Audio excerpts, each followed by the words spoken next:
Mitch Friedman, would you lead us in the Pledge of Allegiance? I'd be honored. Thank you. I pledge allegiance to the flag of the United States of America and to the republic for which it stands, one nation, under God, indivisible, with liberty and justice for all. Thank you, Mitch. Reverend Baxter, you would like us to sit or stand, or? This will be fine. Sure, we're already standing. Let's Okay. Yeah, and just by way of brief explanation, as I was walking in, happened to walk in with Chief Hagermill, and he said, "Didn't you just give the prayer?" And I said, "Well, yeah, but I'm a poor substitute for Mary Cooper today, who was not feeling well. She sends her greetings, and I'm honored to be here again." I hope she, our prayers are with her. I hope she feels better. Yeah, thank you. Let us pray. Loving God, creator of all that is and all of us, thank you for this beautiful day and for this opportunity to work together as a community, as leaders and citizens, sharing the gifts and resources with which you've blessed us, sharing a democratic process that has come to us through generations, that we're grateful to be able to use. Bless our leaders elected by this community in serving so faithfully. Bless everyone here, citizens, friends, observers, especially those who brought something to share. It's on their hearts or their minds, or affects their wallets.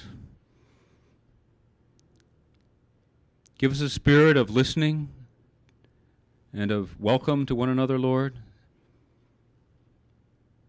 Help us to hear one another, to care for one another, and not just ourselves, as you've taught us. And we thank you in advance for the good things we trust will come from this faithful town gathering to carry on the very important business of government here in Riverhead.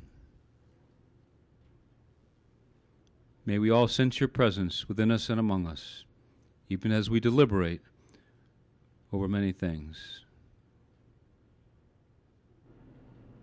We ask this gratefully in your loving presence, O God. Amen.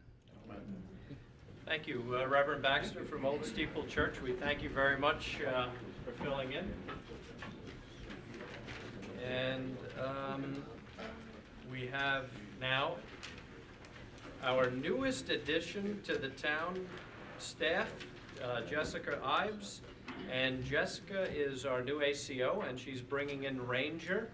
And since there's some new people in the room here today, I've already looked at Ranger. Looks like a good dog. I think the owner is in this room. Let's go down and meet Ranger.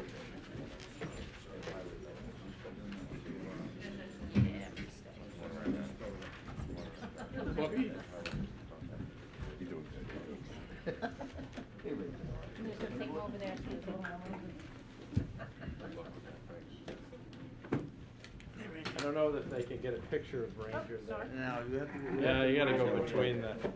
Okay. Ranger, There you go. Ranger, sit. Wow. So Ranger is a, those are on.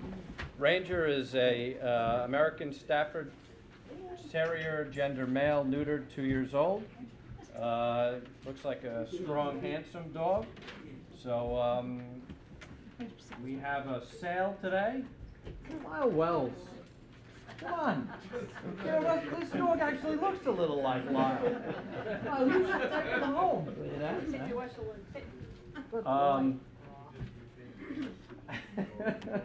Anyway, Ranger's available. Jim, what's the phone number? 369-6189. There you go. Yeah, from memory, he knows it. 369-6189. We should have any dog that's shown at a town board meeting during the day that wants to be adopted should be a free adoption. Absolutely. And Jessica, welcome to the town board. Now, I know it's Ives, but what's the last name? Stinkitis. Jessica Ives Stinkitis. Okay. That's right. So Jester's our newest ACO, and actually a little round of applause for Jester. So the ranger's available. Hopefully one of you folks, either in our listening audience or in our audience, would be interested in taking him home. He's a great foot warmer.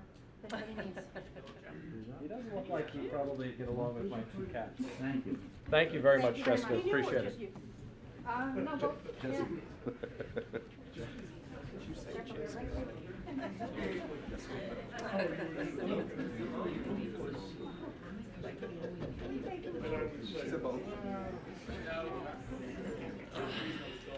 Okay. Where are we? Sean, I think you're up.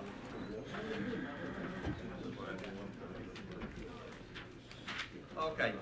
I'd like to make a motion that we approve the minutes of the January 18th, 2012, and a special town board meeting of January 19th and the 26th, 2012.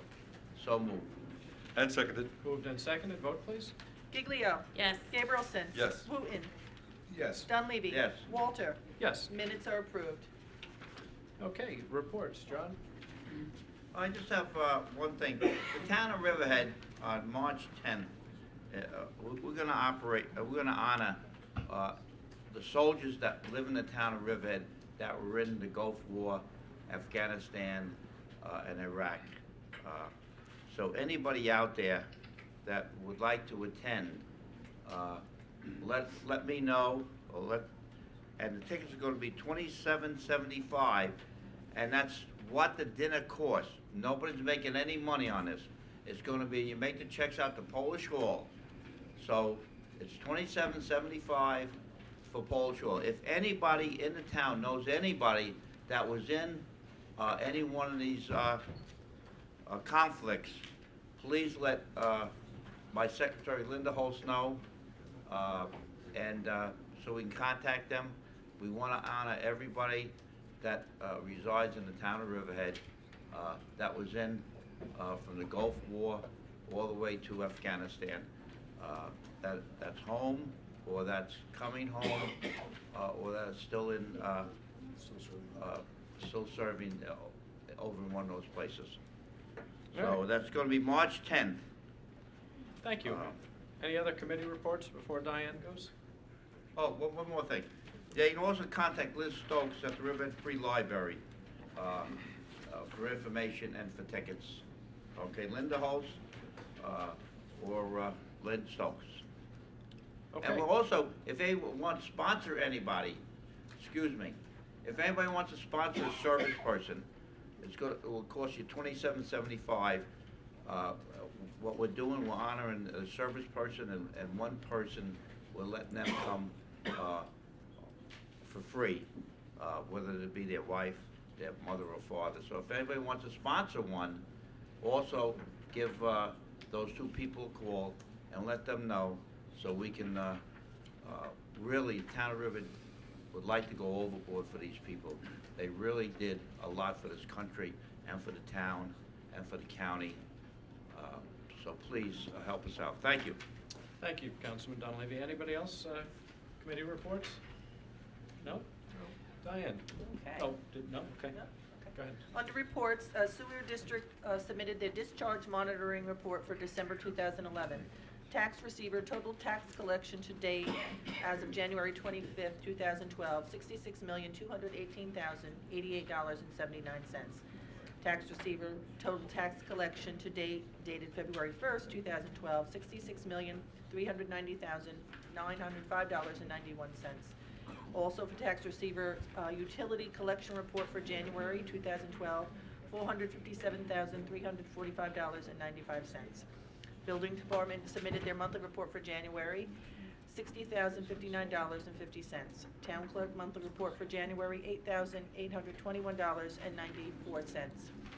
Under correspondence, there were 5 letters recommending short-term moratorium for the Wading River corridor, 10 conservation petition cards, and that was to the supervisor and town board suggesting to make environmental protection, land preservation, and intelligent planning high priorities of the town.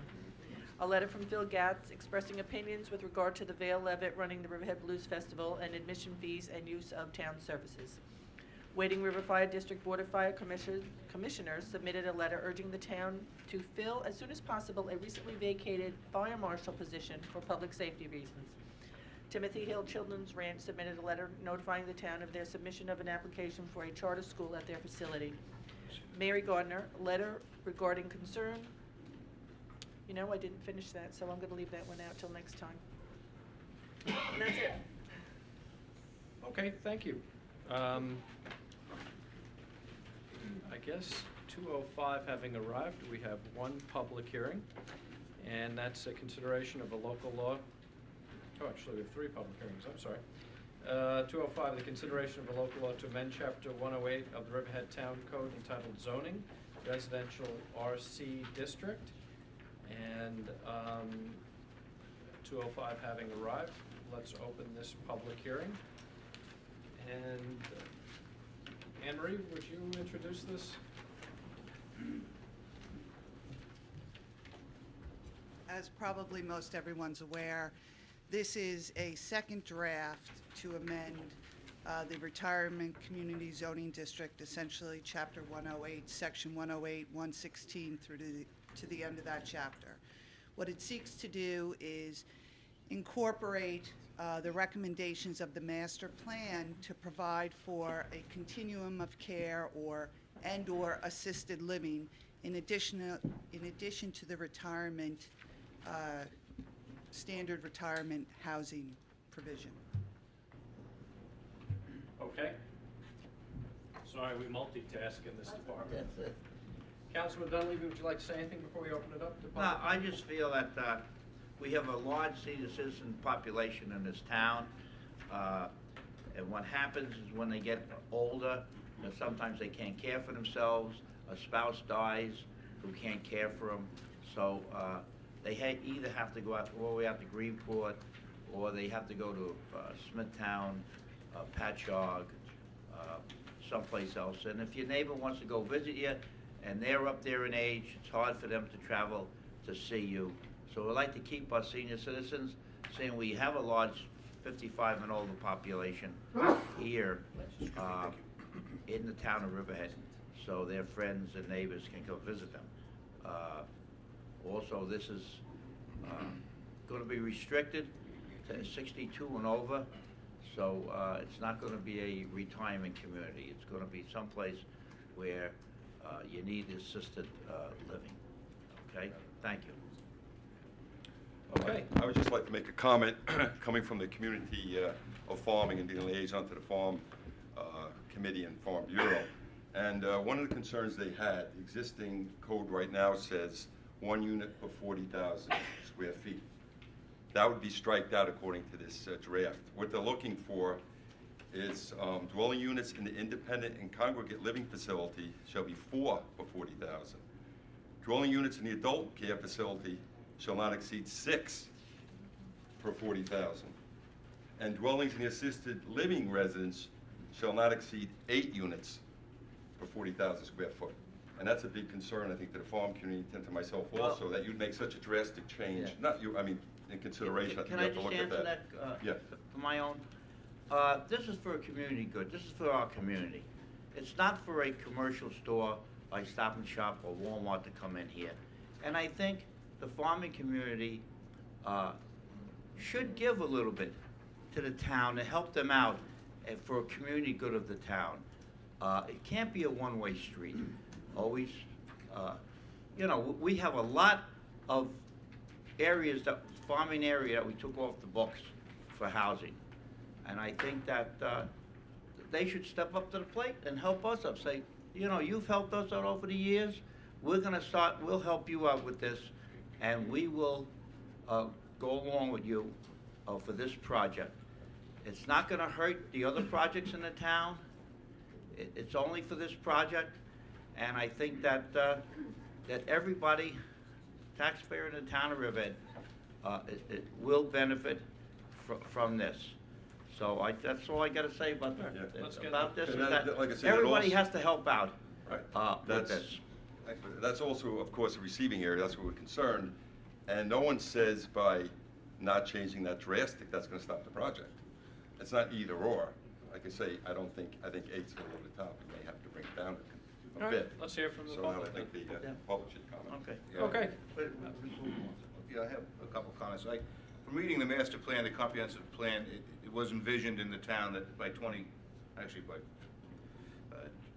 that all the needs would be subsided for seniors. But one of the subsets to the RC district was the creation of a zone that would be assisted living, a type of assisted living, be a subset to that RC district.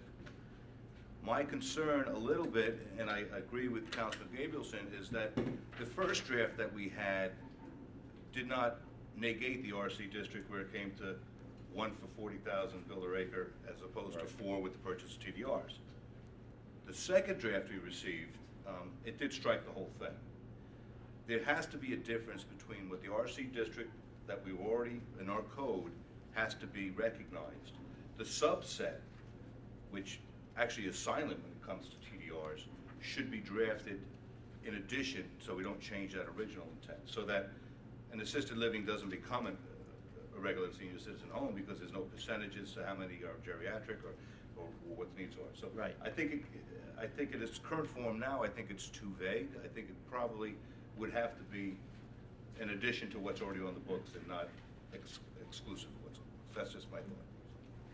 All right, well, And if I can just say that I don't think that it should be a requirement that they're connected to sewers. I think that there should be a requirement that they're within a certain distance to businesses and, pizzerias and things of that nature where people that work at the establishment or people that want to just go out for a walk are within close proximity. But I don't think that being connected to sewers is going to fulfill the need we have for these types of facilities and properties to where they could be situated on. That's all. But that would be, I've always said that since day one, that I didn't think that being connected to sewers should be a requirement. I like it because I know, Calverton and will we be the know next why you spot like we'll it. put it in. Okay, this is a great use for Calverton. Okay, I will just say, and it's not an editorial comment, that the need arises, and my numbers are not, I think they're a little stale, but I think we have 24% of our population in the town of Riverhead over 62, so the need is there for something. So all of us on this dais here have to get together and figure out what that something is, because there's an absolute need. All right, let's, Mr. Zuckerman, do you want to say something? Certainly. All right, because I want to start off, I saw you sitting there. Maybe we'll start off from the hospital's perspective. Good afternoon. Unfortunately, Andy Mitchell could not be here. He's dealing with some healthcare issues related to his mom. So he's very much well aware of the issues at bay here. First and foremost, I'm Jay Zuckerman. I'm the Vice President for Corporate Affairs at Peconic Bay Medical Center. And it's my pleasure to be here to talk a little bit about what you're proposing. First of all, and most foremost, is I appreciate what the town is doing to think about those individuals who live in the community who are aging out. As you can tell by my gray hairs, in approximately 1 week, I'll reach the golden age of 62. Do you live so in would you Riverhead? put my name on the list? Good. Oh, no, wait, you're a Riverhead resident? I'll move. Okay. And I think that's a very important ingredient in terms of who is it that you plan on serving and what restrictions, if any, might you have relative to who will reside here. And once again, it could be people who are over the age of 62 who in fact live in Riverhead. We also see a migration of seniors who maybe have moved to Florida and their family come back here, and I think some consideration needs to be made relative to that as well. As the major provider of acute care health services, home care, skilled nursing facility care, I think it's important that whoever the developer is, they identify what will be the impact on other services, such as the hospital, such as the emergency department, such as our home care agency, such as ambulance services as well. And I think that is a required ingredient in terms of any kind of provider who's interested in providing this kind of service. In addition, to what extent would this provider be a for-profit or a not-for-profit entity? And there are some concerns there and issues there in terms of the not-for-profit world versus the for-profit world. Similarly, what financial contribution might there be towards the ambulance corps, towards other kind of resources? To what extent will this provider provide on-site medical services in terms of access to laboratory services, primary care? To what extent can the provision of geriatric care be promoted? There is a lack of geriatricians in the community, and the needs of those who are elderly have some peculiar kinds of needs as it relates to their health care services. We do have a somewhat of a concern in terms of the addition of the potential of a skilled nursing facility. As part of this, we are aware that there is an important need for a continuum of care. If you look at some of the data, and I think that's something you should look at. Well, can I stop? Sure. Don't think there's a skilled nursing home component to this. Is that what you thought, or? It was my understanding when I read the most recent draft that we had, there was inference to a skilled nursing facility component. Is that what your interpretation is, Anne Marie? I think there's a definition of it, but I don't think it's provided for in the actual ordinance.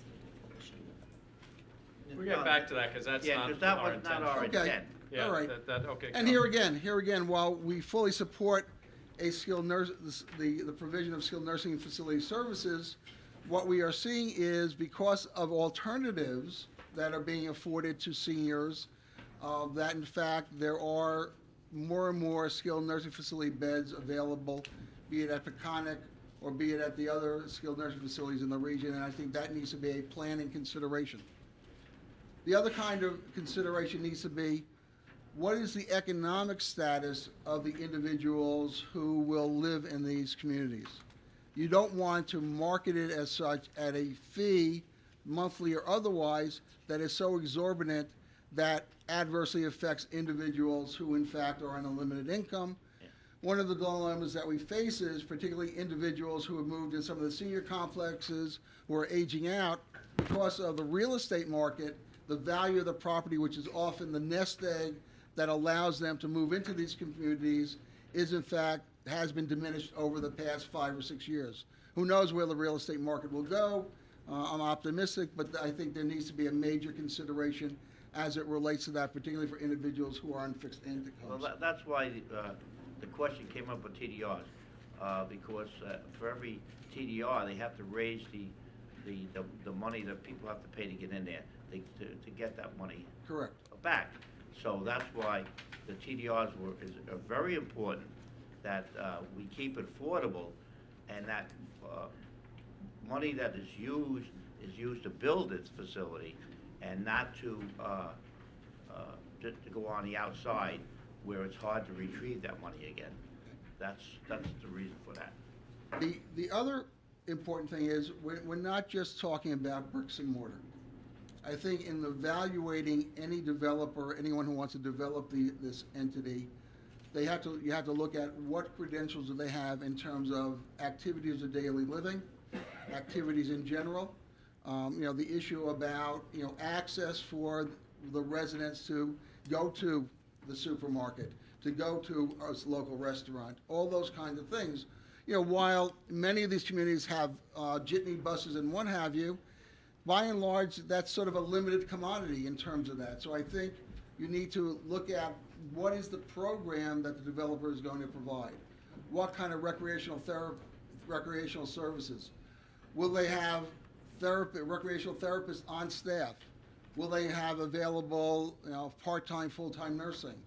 Will they provide an emergency response system where you press a button and someone comes to your aid? So we're not only talking about a building, a structure, we're talking about, one, what is the commitment of the operator to the needs of seniors, which are very different than what we do at Peconic Bay Medical Center. What is the commitment of the operator to live with people on a long-term personal kind of basis?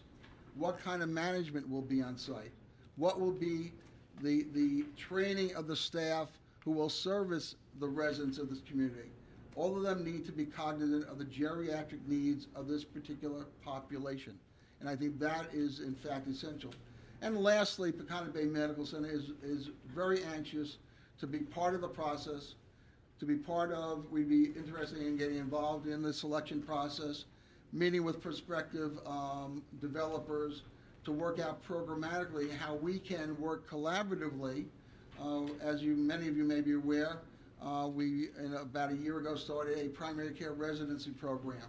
And in fact, our residents need to be trained about geriatric medicine. And this would be an ideal location for us to, in fact, educate the next breed of primary care residents who will settle in this community, who will have to deal with the needs of those who are, in fact, in geriatrics. And last but not least, to what extent would the population who might be eligible for Medicaid be in this environment? And I know, unfortunately, the state has put some major restrictions on assisted living for individuals who might be Medicaid eligible. So that's another consideration that you need to think about. And I'd be more than willing to answer any and all questions that you might have. You know what the problem for us is? Every one of those points you make are excellent, but when we write the zoning code, we can't address all of those because that's an operator issue. What we have to do is set a zoning code that is not specific to one operator or another operator, just that this is the type of facility. So what we tried to do is add things in there, like there is a requirement, I think, to have some sort of primary care doctors or something in there. And I read this several weeks ago, so there were 2 drafts. But I'm going to ask our counsel to address some of these things, not right now, but as at the end of the hearing.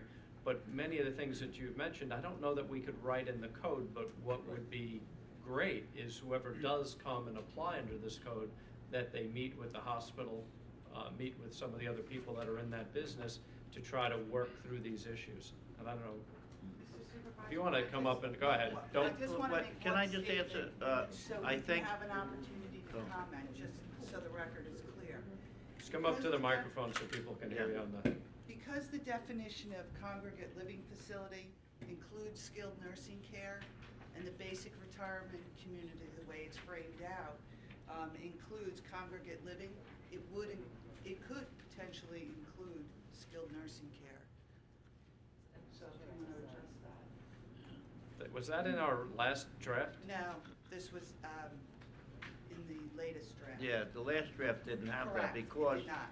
Okay, so. The last draft by legal did not have that. Okay.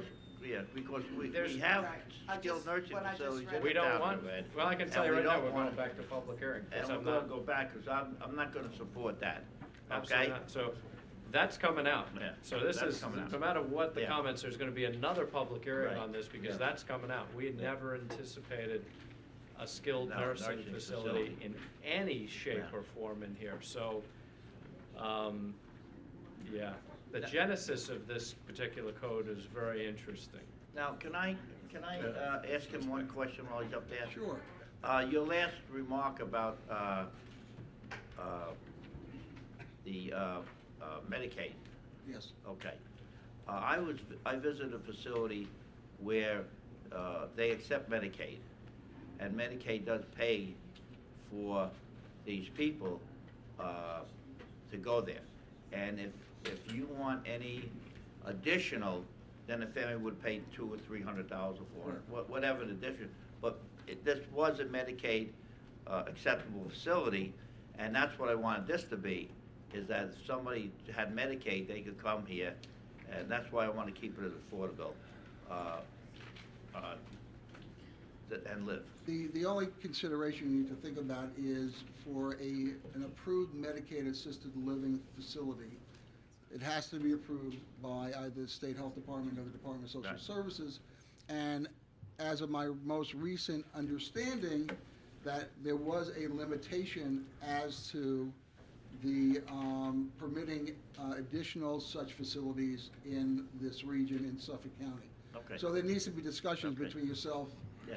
as well as the state. Okay, thank you. The other kind of consideration is that there is a great deal being done at the state level with regard to what's called Medicaid redesign. And there are some grant programs available that in fact might be used for this kind of project. And whoever the developer might be would probably be able to serve them well to look into that sort of thing. All right. Thank you. What I'd like to try to do, Henry, you are going to wind up coming back up. What I'd like to try to do is, instead of ping-ponging back and forth, does anybody, the next person that comes up, I'd like to bring up if they have comments related to Mr. Zuckerman's comments from that perspective, because I think there's going to be farming comments, community comments, civic comments, but is there any other healthcare professionals, and from that standpoint, that would like to speak, because I'd like to give them the opportunity now, so the board is not doing this ping-pong back and forth. Anybody? No, okay. Thank you. Thank you, sir. Thank you. And we're more than willing to assist you with whatever it needs to be done. Thank We you. appreciate it, thank you. All right, next, Mr. Cuddy.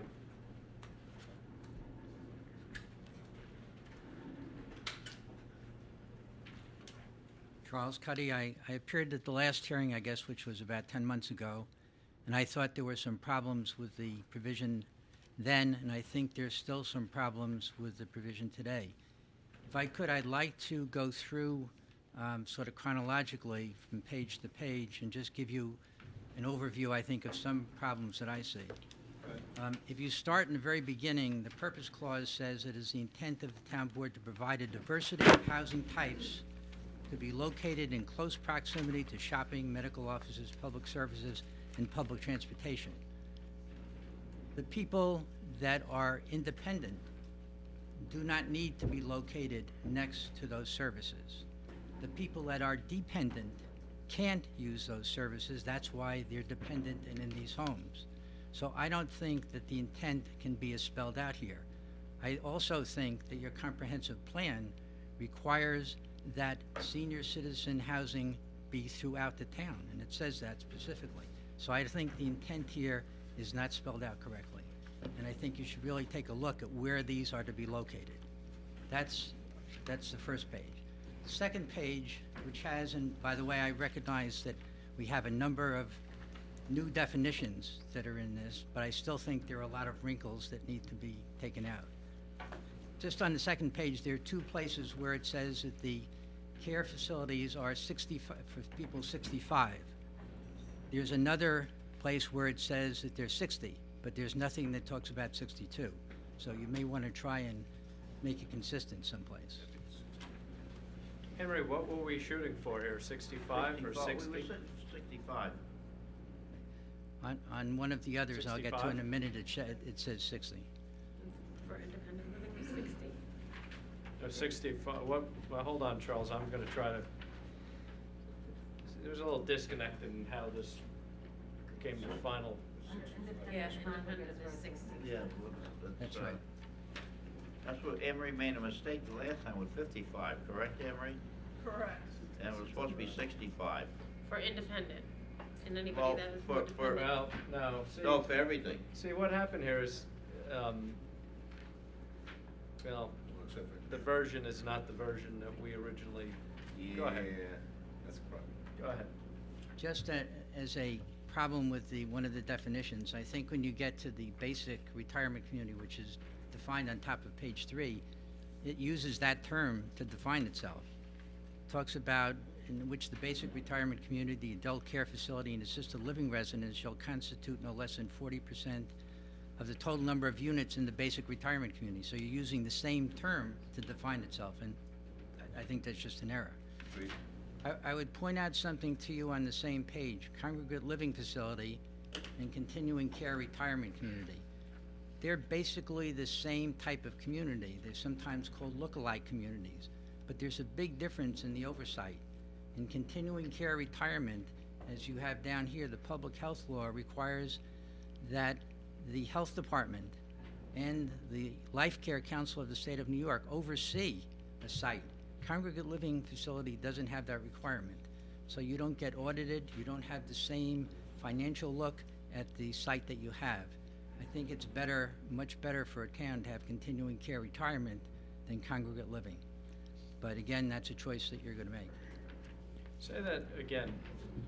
I say to you that if you look at your continuing care retirement community, at the very end of that definition, it says as mandated by the New York Public Health Law, Article 46A. Right. Article 46A has a life care council component, has a health department component, and that requires that type of unit to come to the state regularly, be audited regularly, and to be overseen by the state. The congregate living facility is a look-alike community that doesn't have that requirement. So why do we have both in here would be the question. Well, I'm just bringing the I question. understand. These rule definitions might not be in the text of what. Right. Go ahead. I also note that there's I think, an attempt to justify something in the independent and congregate living facility. It talks about, and these are again, says for seniors over 60. But at the end of that definition, it says that we're going to have at that particular type of facility meals and laundry service. I think that's a stretch because I don't know what kind of meals and laundry service people over 60 need, particularly if they're in an independent unit. And I wonder, does that mean they get meals every day? Is it optional to get the meals? Do they have laundry service regularly? It seems that that's really pushing independent and congregate living to try and justify why we're talking about the question about having 40,000 square feet and 4 dwellings, because you're modifying that by saying we're making it a little bit different than the TDR requirement in this town. And I think this becomes an important point. The TDR requirement, as Mr. Dunleavy just said, is 3 TDRs for every 4 units for the RC district as it now stands. How do you justify to the people that are building condominiums for people over 60 when they have to pay $200,000 for virtually the same type of unit that you have here, except that you say you're going to get meals and laundry service? I don't really understand that distinction. I think it's not a serious distinction. I'm suspicious of it, that it's just put in to try and qualify this. There are people here who are building, and there are builders here who are doing this, that are spending $200,000 more than the person who would be building these independent living units. And I think that's a very difficult thing to These aren't justify. 55 and all the condominiums. These are supposed to be for people that need assisted living. And that's why the meals are there. So they're not going to have a kitchen in their facility. They're going to go down, they're going to have might be a microwave or something. It's not a full kitchen, so they can't cook. So they're going to go down. And this is not a condominium for you to come out and live. This is for people who need assistance in living. I agree. That's I think what it was intended to be. I suggest the town does need very much assisted living, but this is independent and congregate living, so I think it's a very different thing. And I think if it was assisted living, I would absolutely agree. That's Yes, what's because needed. right.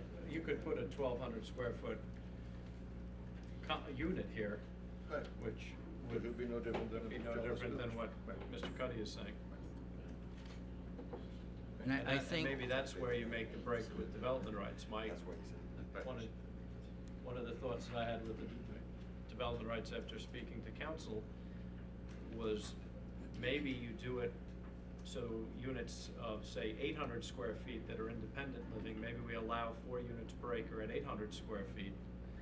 And then if you want to go larger than 800 square feet, you're required to have TDRs. That's quite a bit different than what, say, Stoneleigh What's here. Woods or somebody else is doing. Because, they're not building 800 square foot units. no, I agree. Does that get, I mean, I think Well, it's. I don't know that that would be completely satisfactory, but it's certainly a distinction that's not made here. I agree. Well, and I also didn't understand, one of the things we're going to do, John, is we're not gonna wait 10 months. We're gonna get right back to public hearing on this in the next 2 or 3 weeks if we can, because what's happened is you let 10 months go by and now it's not fresh.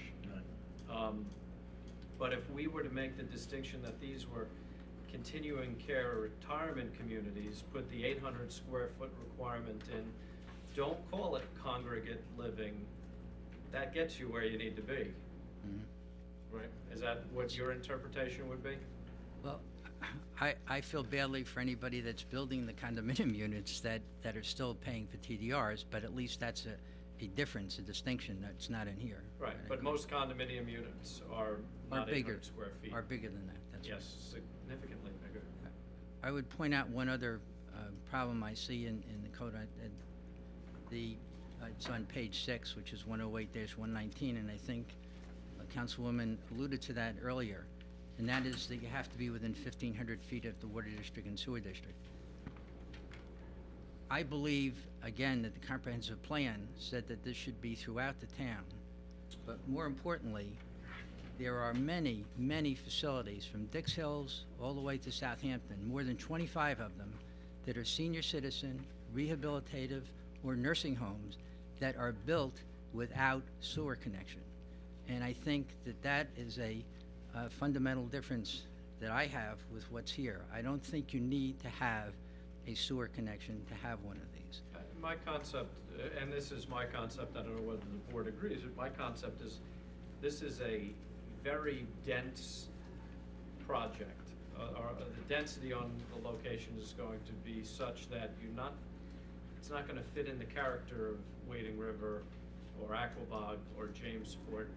And I do see it fitting in a couple places, and maybe this is a little self-serving on my part as town supervisor. I see it fitting in a nice lot in Grumman, which is Seward. I see it fitting in the Riverhead Sewer District, which most of the buildings on the Route 58 corridor are, much larger structures, and that's why we had a size requirement. For the land, I just don't want to see this popping up all over the place. I disagree with the master plan. I think the residents understand that from some previous comments. I think, though, that the facts in the town are a little bit different. There are over 500 units on Middle Road.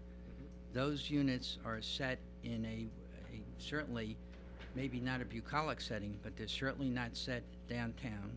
They certainly are attractive to people because they're purchased, and people live there and have lived there very happily. But this is more of an institutional setting. In my mind, this is more of seeing a Peconic Bay Medical Center being constructed type of thing than you would have single family. I don't think assisted care is that, and that's why I have a real problem with the way this is set up, but that's a real fundamental difference. I agree. I would like to say a couple other things. I think besides the comprehensive plan, that somebody has to look very hard because the RC district is filled. There is no RC district that's open, and this is to be in the RC district. If that's true, then you have to put zoning in place, and you're going to have to, I think SEQR comes into consideration here. I think SEQR comes into consideration for this amendment as well as the zoning amendment, because you're going to have to change zoning someplace in the town. So I think there are a lot of things to be considered, and I would hope the board would take a second look at it. I think this will be, my assumption is this will be incorporated into the zoning at Calverton. But for the other areas of the town, yes, you'd have to do a zone change and you'd be subject to secret, whatever that secret is. Absolutely. Thank you. This is a starting block, and it can be built and reduced. But we have to have start someplace, and that's why we have these public hearings, to get the input so we can go back and tweak it a little more. Thank you. Thank you. Okay. Next, yes.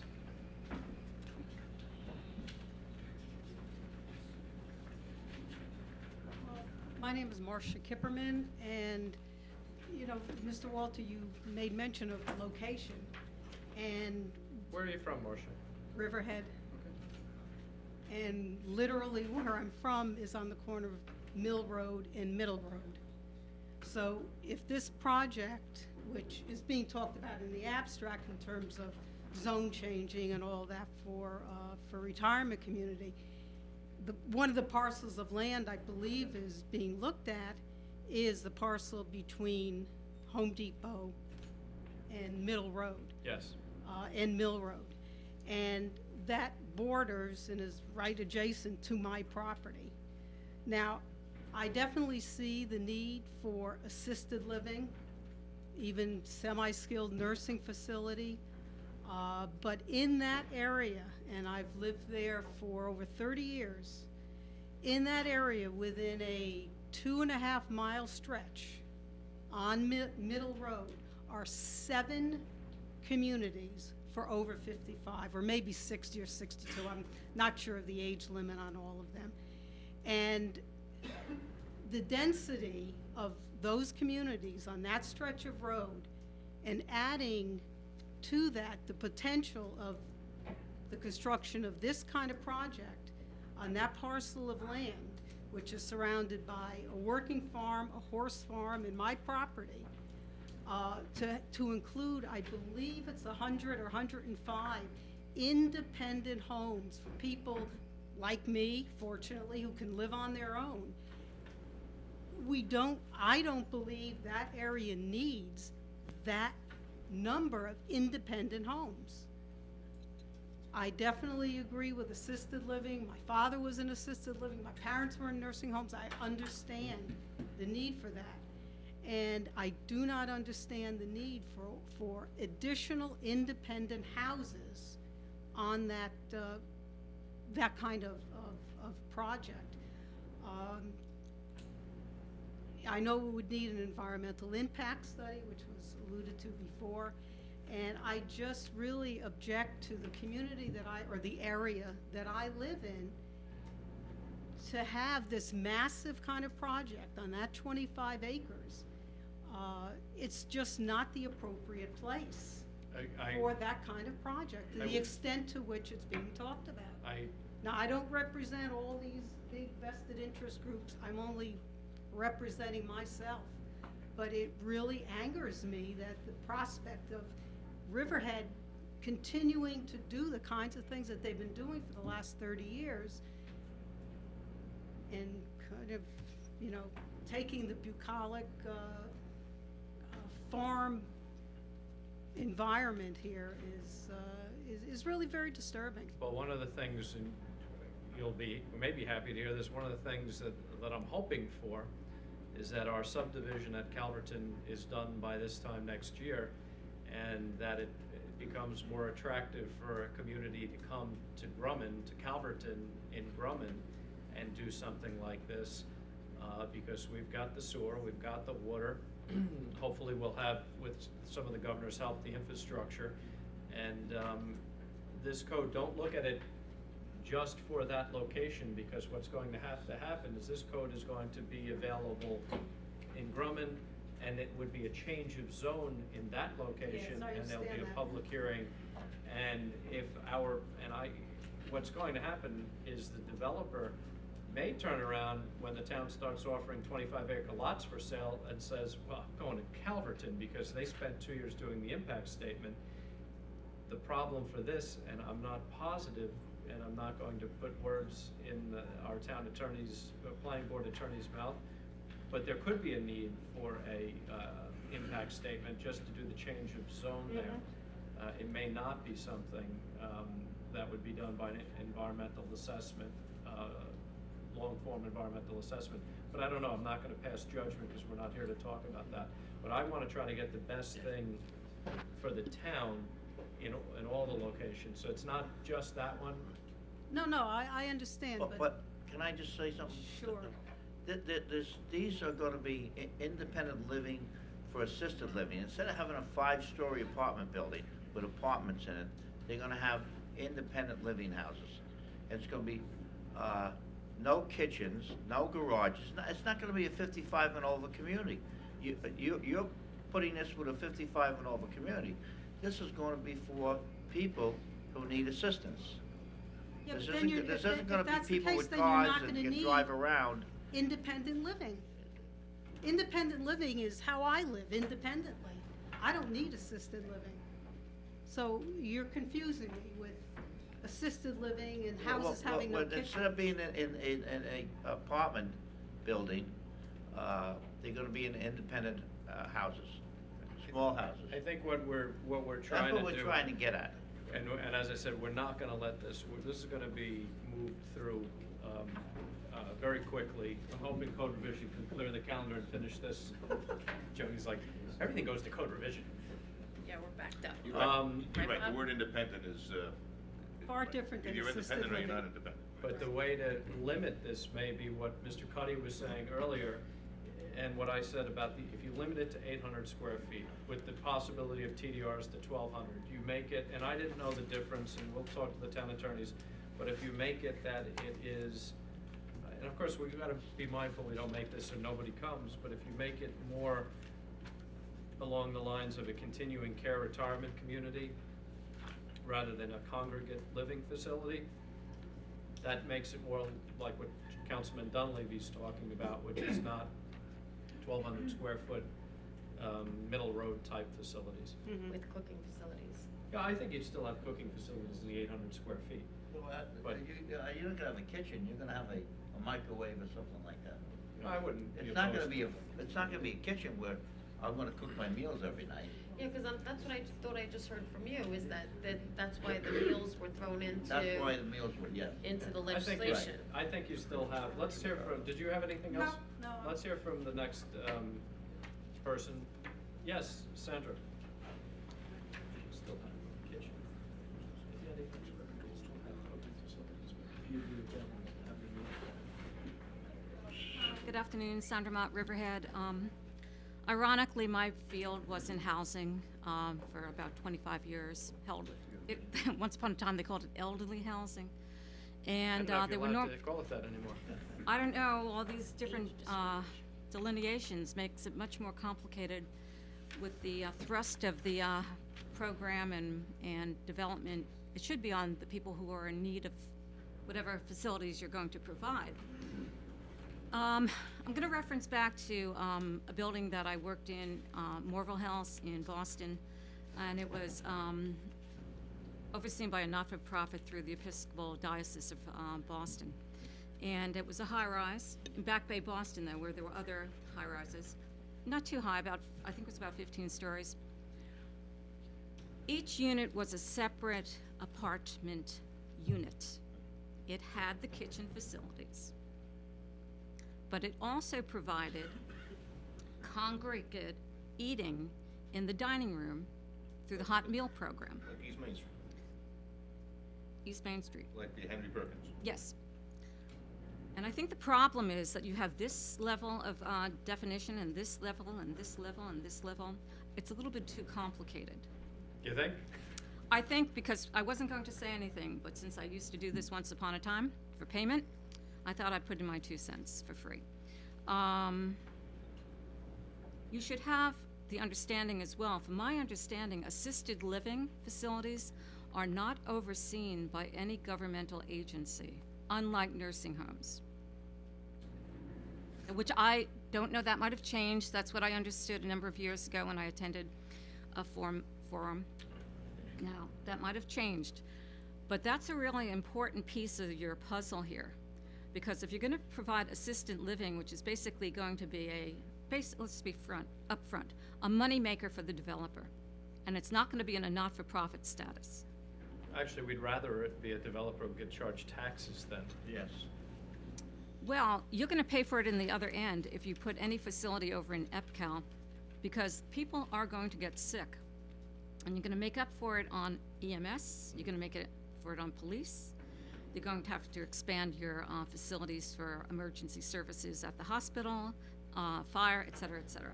So whether you're going to get taxes for it, which is a nice concept, those taxes are going to go right back out the door. So consideration might be made for getting a well-established, well-informed, well-heeled, if you want to say, not-for-profit, so that, you know, it's balancing. And the balance should always be on who you're trying to help. And I heard the phrase, those people who are on Medicaid. At one point, somebody said, those people. Well, guess what? I'm one of those people because I had my brain tumor. So I'm a Medicaid recipient, and I'd fall into your category. So remember, whether you're one of those people or one of the other people who are more fortunate and able to be to fend for themselves financially, please understand it's, to be honest with you, it's no different from the animal shelter concept. You know, the most Did you see our important new animal person shelter is. director? Pardon me? Not director. Did you see our new animal shelter ACO? No, Oh, but, I'm sorry, we'll talk about that later. But I'm saying the Later. format and the concern should only be for what client you're trying to service. And there are so many programs available Yeah, I to think- assist the town and whoever takes over this, direction. That's my concern. It's always been the client, and I know that Morville House was beautifully run. Again, it was, whether it's through a church or another not-for-profit type group, you know, that consideration too. And I know taxes are very important, but as I said, you're gonna have it in one hand and out the other. So, and if you put it over there, God knows how many people will not make it to, a Peconic Bay. Oh, come on, Sandra, it's not that far, Cal. But the problem is. It's far enough if you're having a heart attack. The problem is with not-for-profit, they don't pay taxes. I know that, I heard that, I know We have 24% that. of our money that's off the tax rolls. And that has to be spread out for the other residents and commercial establishments. I in know town, that. really. I'm So well it's aware. hard to bring a not-for-profit in and give them all the services. You're that gonna we- that give we the do supply developer them the same for nothing. services. And I think How is that people- different? wait, Whether it's a not-for-profit, pardon me, or a tax-paying. profit-making But at organization? least we're getting some taxes from them. They're paying taxes to the town for the services that they're getting. They may, and there's a lot of places they get over, look at Splish Splash. When they're open, our ambulance goes there all the time. I know, we So, hear it. and they're paying, taxes, and they get overabundance of medical, help I from know. the town. We're gonna have places like that. And you're gonna have places that pay taxes and like Stop and Shop, they pay taxes and they don't get all those services. So they have to equal out. But I think that in the long run, people takes things out of context and they go. Well, in this When- context, when there's you- so many when you're having a different conversation and you definitions that say, haven't been defined these people, clearly. those people, you don't mean, it's not, against them, it's just, you're talking about Against a them, group of because these are people, the that's all same you're people talking about. who And I did think pay taxes. I think these things are taken out of Whose circumstances have context. changed, that they are eligible for Medicaid, which is being supported through the taxes that they did pay once upon a time. You should say I wouldn't worry, Sandra. I'm not worried, I'm just Some saying people the very close consideration to could be me made. are about I to know go you on got a Medicaid. distance to go. So, So, I mean, you know, no, my nobody's.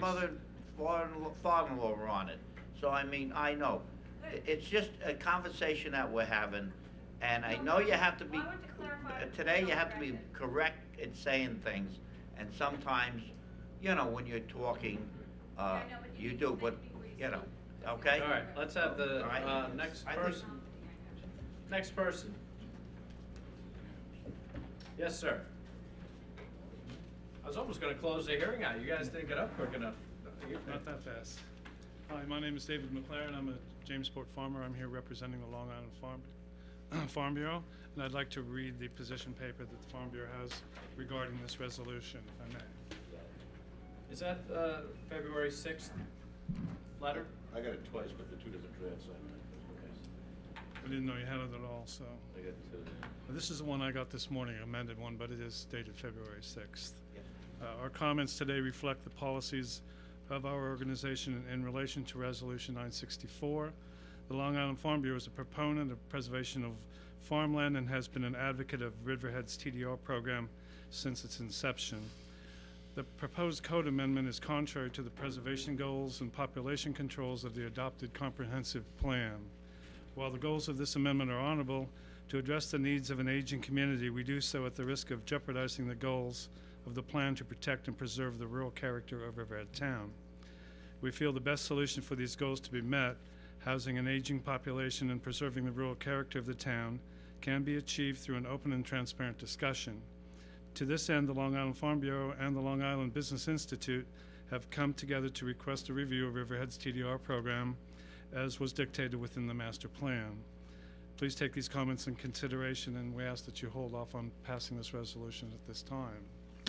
You know, the preservation of farmland has been something that goes back to the 70s, and you know, with a lot of foresight and wisdom created by John Klein and other people, and it's done a wonderful thing. It's forever changed the rural character of the East End towns, not only Riverhead but the other towns as well. And along the way, we've added the TDR program, which is, again, created with foresight, realizing that the municipalities at some point are going to run out of money. So this is the tool that's been put in place. And Riverhead was the first because they were the most active in preserving farmland, which has, spawned a lot of new, activities out in the East End to preserve the East End, which is, agritourism, as well as preserving farmland, preserving farms and the farmers' ability to stay in business at a time when, in a place like Long Island, with the cost so high, it was virtually impossible without these programs in place. And our work at this point is not done. There's still over 10,000 acres we want to continue to preserve, and without funding available, we can't complete that plan, and we want to make sure that we try to complete that plan as possible. We get no money from the state, no money from the federal government. Everything that's been done in Riverhead and the other towns has been done by the county and the towns locally, which we are to be very proud of. So with this TDR program, it's in place. We don't see any point in dissecting it and changing it at this point, because it will eliminate our last potential source of revenue to continue preserving the land. As you've just read, the county is considering stopping their purchases of open space and farmland by diverting the funds that have been voted in through 2030 into other programs. Shame on So them. and that's not a good sign for us. So what do we have left? We have the TDR program left, and that's it.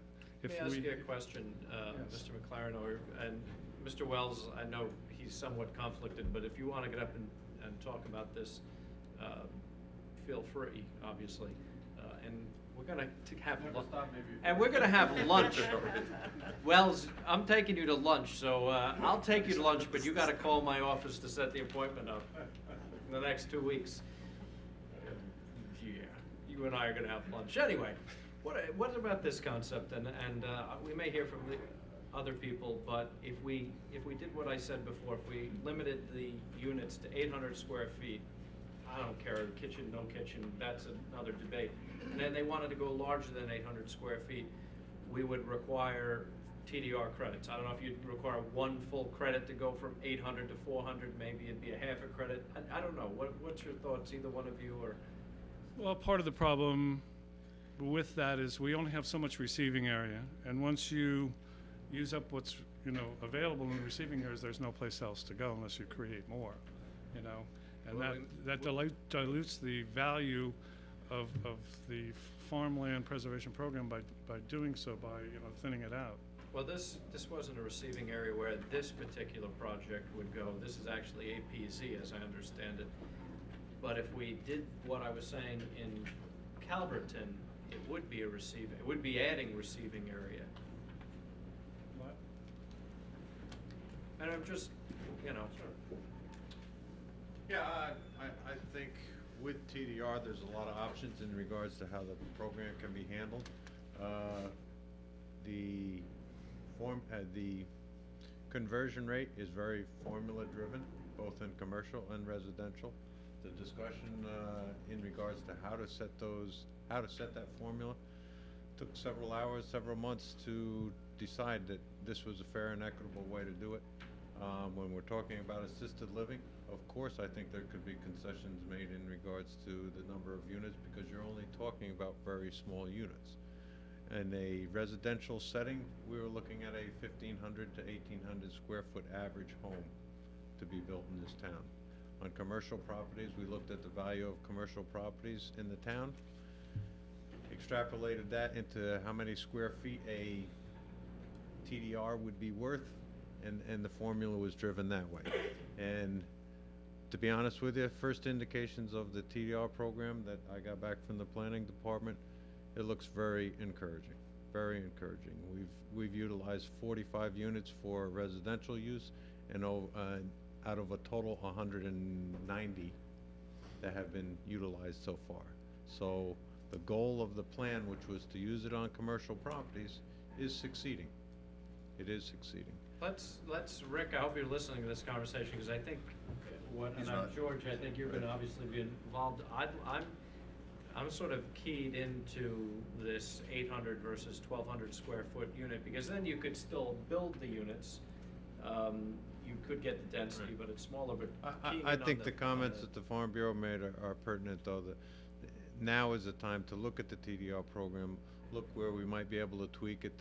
There's some suggestions from the building community that I heard the other day that were excellent, that would only improve the program on their end, and they're more than willing to participate in this program, but they want to be treated fairly.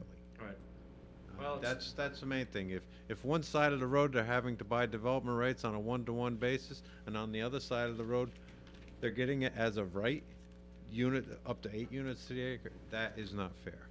So, regardless of the housing. But I think there is a solution, and I agree. The dealing with the aging population is critical in this community. The one comment I would have to say there is I think by insinuating that these facilities would be for the residents of Riverhead, I think you're being, how should I put it, geographic discriminatory. Yeah, no, we're not. I think And that I don't too, yeah, think I agree that with will you. hold No. up. I agree with you. Now, these are gonna Okay. be people from Yeah. up on. Exactly. I mean, if facilities become available, and whether it's 30 miles from their home base Right. or wherever, There may be some they're gonna seniors that move will into bring their that parents facility, so. But no, I was referring, this would be good for the taxpayers of the town of Riverhead. No question. That's No what question. I meant. No question. What I would like to try to do is maybe it's time, I've thought we've had to look at our TDR program for the first 2 years I was in here, and we haven't done it, so We do. we'll try to set that up. For the 8 units per acre that are in more of a institutional setting, I don't know, that's more of, in my mind, what you were saying, like an apartment building is what I'm thinking, but for the residential ones, that's where I think you put the credits in, because if you're living in a 400 square foot apartment, if you will, that's a whole lot different than having an independent residential. I thought the TDR program was primarily set up to help preserve farmland and to cut down on school taxes, so we wouldn't get the housing and the kids going to school, which is very costs $18,000 per child to send them to school.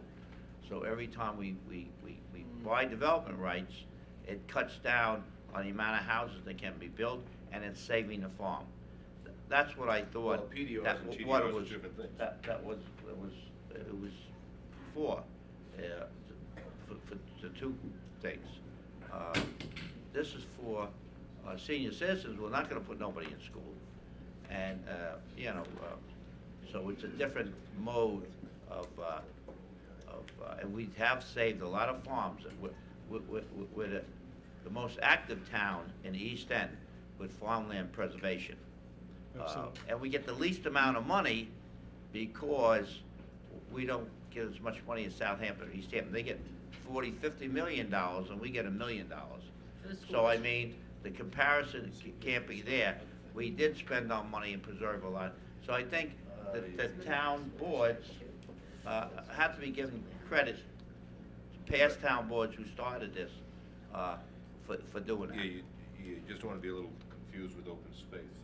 Well, Mr. McLaren, what else do you have? I just had one more thing to add. We have 2 committees within Riverhead Town here, both of which I serve on, the Agriculture Advisory Committee and the Farm Select Committee. And through these process where it affects agriculture, we would like to be included in these discussions so that we can add our input from many other people that, have experience and knowledge in the farming aspect anyway. And we agree with these projects. They're sorely needed. And we're not opposing them, but at what price, what cost, where it affects others, in the community too that have been here a long time and have similar needs and goals to achieve, so. All right, what I'd like to try to do is maybe Set something up ASAP, yeah. Yeah, to see if we can come up with the TDR. Work on a TDR program. Members of Farm Bureau need both committees, so we could have, We'll find something. we'll meet here next week, and, But I want to try to get this thing moving at the same time. So I it's don't gonna want run this parallel This with may this. wind up getting adopted in some version and then getting re-looked at, but I don't want to let it sit for another 10 months. Quick, that's what we want. Quick, we want to move like lightning. Just one last comment. It seemed we've opened a door for those who would like to develop in regards to the use of TDRs or not to use TDRs, and that is through code amendments. And I would like to, as part of this discussion, look how we can close that loophole as well, in discussion of TDRs as a whole. Okay. Thank you. Anybody else wish to be heard? Mr. Oxman, I know you got up. How you doing, sir? Doing very well, thank you. Larry Oxman. I've heard the comments by the various people that came up here. I think we've gotten very far afield of where this zoning, or this proposed zoning, was meant to be when it was first discussed well over a year ago. I thought that this was supposed to be some type of a floating zone for sites that were appropriate for a combination of assisted living and independent living, with the possibility of a nursing home. It seems to have gotten, again, very far afield. The previous draft, I thought, was much more succinct and clear than this current one. This current one, I can't make heads or tails of it. Mr. Cuddy, I think, was very gracious in his discussion about the change up, Mr. Oxman, and I will admit that in the drafts that we went to public hearing on, but we'll probably be going back to a more succinct version. I think when you get multiple people involved, you get different entities coming in, and everybody's trying to satisfy everybody, so you get the second draft. I thought the first draft was very simple and more direct than this draft, but then we had that meeting when we set up committees, and this is what we got after that committee. So sometimes it's not great to set up large committees to do something like this. I mean, the definition, as Mr. Cuddy so pointed out, in basic retirement, in basic retirement community, I still can't make heads or tails of it trying to note where there's a comma or the word and it's just not clear. And very often in the definition, it calls for you to look up another definition, which uses in that definition the first definition that asked you to go look at the second definition. Well, so there's a reason for that. and here we are 10 months lawyer. later. Yes. Come on. Well, I think, with all respect to the legal department, I'm sure they tried to draft this as carefully as they could. Actually, carrying that thought further, I've looked up the codes for many other towns on Long Island. They're all very, very simple, and most of them just simply refer to the state code as far as the definitions for assisted living, congregate care. So rather than try and reinvent the wheel, their codes, whether it's Southampton Town, Brookhaven, Islip, Smithtown, all of them are much simpler and much more clear. Another point, with assisted living, you're adding an age component. In reality, there are many people in assisted living programs that are well under that age, but need to be in that type of a program. They simply can't take care of themselves. So I think you could call any assisted living facility and find out, in fact, that that's true. Not all of their residents most of them are in a senior age, but there are plenty that are 30, 40 that have had some type of disability that requires them to be in an assisted living. So I'm concerned about the age restriction. Let's see. Again, the assisted living and congregate care, they're highly regulated by the state, whether it's under the social service laws or the public health laws. So I think that they've done a very good job at keeping track and defining that. And the last comment seems to be about the sewer, that I would encourage that it not necessarily be tied into the sewer district, that you let the health department regulate the wastewater flow. That's what they do. They do it well. And so just simply in the zoning, it talks about having to be passed by the health department. So let them make the decision. So whether it's a sewage treatment plant or whether it's hooked up to the Riverhead Sewer District, let that be a health department issue. So thank you. Thank you. Does anybody else wish to be heard? You know, Larry, you've been here a long time. Yes. And you know nothing is simple in the town of Riverhead. I've learned that, 4 yes. years, and nothing is done simply in the town of Riverhead. Right. We're gonna be But there, public hearing you know, again quick. there is a real demand for this type of housing. Both the concept is lovely that you have a combination of independent and assisted living together. That's very comforting for people who want to make the transition from an independent unit over to a assisted living and possibly a nursing home. The concept is good, and I think that there's a strong demand. The other thing is that I think there's a little misnomer about coverage. So, you know, right now on a single 1 acre lot, there's no restriction as far as the size of the home that you could build. So many other communities deal in coverage. So for instance, I had someone that asked me for an assisted living facility in Riverhead that they would like to build. They didn't tell me how many beds they wanted. They didn't tell me how many units. They wanted to build a 120,000 square foot building. So if you were to talk about, right now I think in the APC and other residential areas there's a 15% coverage. So for a 15-acre tract, which is the minimum size that this zoning contemplates, you could build about a 100,000 square foot building. And that's only taking 15% of the property. So it's not that there's going to be a sprawling campus occupying all of the property. That's really not true. So. Thank you, sir. Thank you. Yes. Yeah, of course.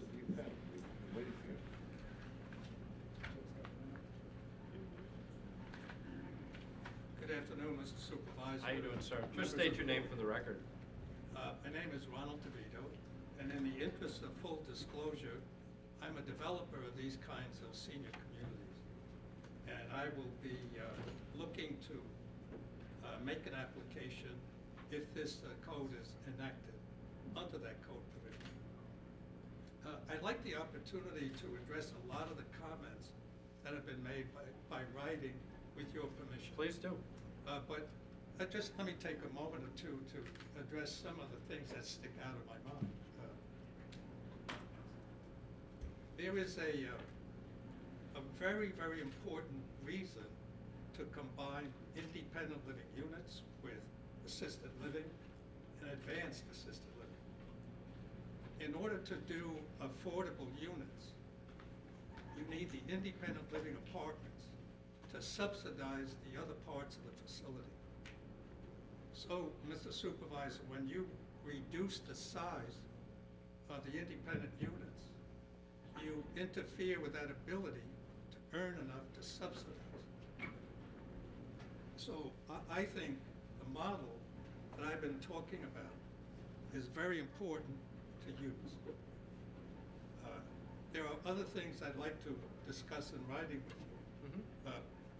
By the way, there's a, excuse me, there's the idea that there is no oversight is wrong. Assisted living is overseen by the state. They visit and inspect 2 or 3 times a year. It is pervasive. They are thorough. There isn't everything about these operations are governed by the state. To give you an example, we have to weigh our residents every month, every single one. And if we don't, and that's just one example of the requirements, we have to be very much aware of their conditions. Let me ask you a question. If you're in the independent 1,200 square foot home, you have to have a weigh-in? No, for the assisted living licensed facilities. Okay, so I'm going to ask the same question again.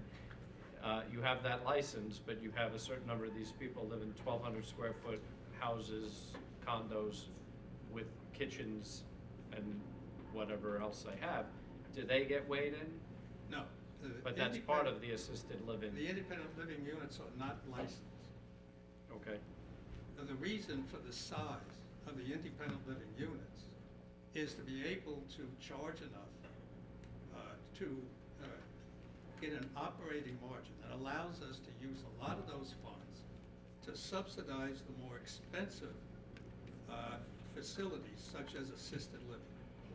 So for example, in a dementia care, you won't find a facility anywhere on this island that does it for less than $5,700 a month. I want to do it for no more than 5,000. I need the independent living units with those nice operating margins to subsidize that kind of unit.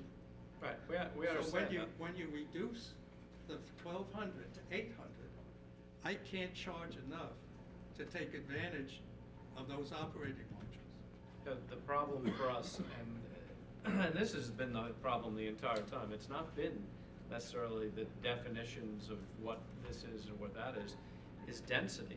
Because this town doesn't allow, in most cases, more than 1 unit per acre. There's places where you can get 4 units per acre, but it's with TDRs. So we're struggling because we're not a town that has high density areas. And we don't ever want to be that town. So we're, as a board, trying to struggle with where this works, and we don't know your business model, but we know you're buying residential zone property, which is going to have a whole lot lower cost than, say, if you bought Route 58 property, or even potentially if you bought property in EPCAL. I don't know, we don't have any prices on that yet. And so, you know, and I'm not saying that we want to be in your pocket or a giveaway, but we're trying to balance that lower density for a rural town with what you might normally be able to obtain in Smithtown or something further, towns further west, and that's the problematic part. But you see, and I can tell you because I've studied this for years, all zoning authorities, or most of the zoning authorities, all of the land institutes recognize this model as a public benefit. Mm-hmm. But the only way that you can achieve the affordability aspect is by utilizing the economies of size. So density becomes important because if I can build a kitchen for 100 people, I can serve 200 people for the same price as it costs for 100 people. So I need that kind of density to bring down the per capita cost. I understand. So by very nature, senior communities have to have some form of density. Otherwise, I can't get those economies. Now, I can tell you this. I'm a member of an organization that serves this industry on a national level as consultants. Everybody has come to New York because of the affluent communities here. Everything on this island is designed for high-end projects. In the town of Riverhead, there are no assisted living facilities. 0. None. But you have understand. the Nielsen company is projecting for Riverhead over 8,000 people over the age of 65 by 2014. And I can tell you that nobody will come here to build an affordable unit except me. Okay. I mean, I don't know if that's true, but that's... Well, I hope there are others, and I hope, and what I try to say to all over the place is let's try to do affordable models. Well, let me ask you a question. Because of the economy, it's necessary. I don't know what you're paying an acre for the 15 acres. I don't know whether you own it. That's not my business. But it all comes down to the economy of the project, the economy or the economics of the project have to work. This can work in places like EPCAL. This is where I'm hoping one of the things that happens, and I suspect that when EPCAL is open and you can do something in a time frame of 75 days, if we get our special state legislation passed, you may have more competition in this town than anybody wants because it will be something available there. I think that's fine. So I mean, you know. I really do, because you're gonna have a lot of people over the age of 65 here, and there's enough for more people to come in and do what we wanna do. Again, I go back to the need for density. And by the way, this area near what is now in this code, I think is very advantageous. People want to be near shopping. I don't care if they're independent or assisted. They want to be near shopping. They want to be near centers, commercial centers. Right? And so I think this is an ideal site that I'm proposing, but I think there are others also that would be ideal. But I think these principles that I've talked about are extremely important to consider when you're formulating this code. You just have to figure out where your bottom line is and hopefully get the code in that spot. Right. We're working on that. What? John's got a phone call. John, you want to take that? Who's home? With that, I'll excuse myself. Thank you, sir. We'll leave the public comment period open. Does anybody else wish to be heard? Hi, my name is Kevin Barrasso, and I actually had a question about the independent living. I think Councilman Dunleavy had said something about only microwaves. Well, that was my thought when we started, that this was going to be an assisted living community. But independent by the definition. Well, yes, yeah, but you know, I don't want people to come there to live and Okay, stay. then my next question would be, because are they going to be rentals or sales? This is a place where they need assistance in living. That was my. I think that they would have to clarify the independent living definition. I think the first draft was a little bit better than the second draft. So. And then would these be rentals and sales or just rentals? I don't know that we cover that business model. No, we didn't. We're not. Does anybody else wish to be heard? Larry, you look very dapper today. Why, thank you. I received a email from Mitch Paley because there was an article in one of the local publications talking about Libby's support in opposition, Long Island Builders Institute, support in opposition of this resolution. And I just wanted to say that, I'll read this. Libby supports it. No, supports the resolution, or is it Supports the zoning. I think they take no position. So, but it was incorrectly reported that they were opposed. Right. They were included. Right. So clearly they are not taking a position. Okay. And then last comment. Remember that this is a zoning change that has to fit the town, and I don't think it's appropriate for people to necessarily speak about one specific parcel because this is not spot zoning. Nope. This is. But it's not a floating zone.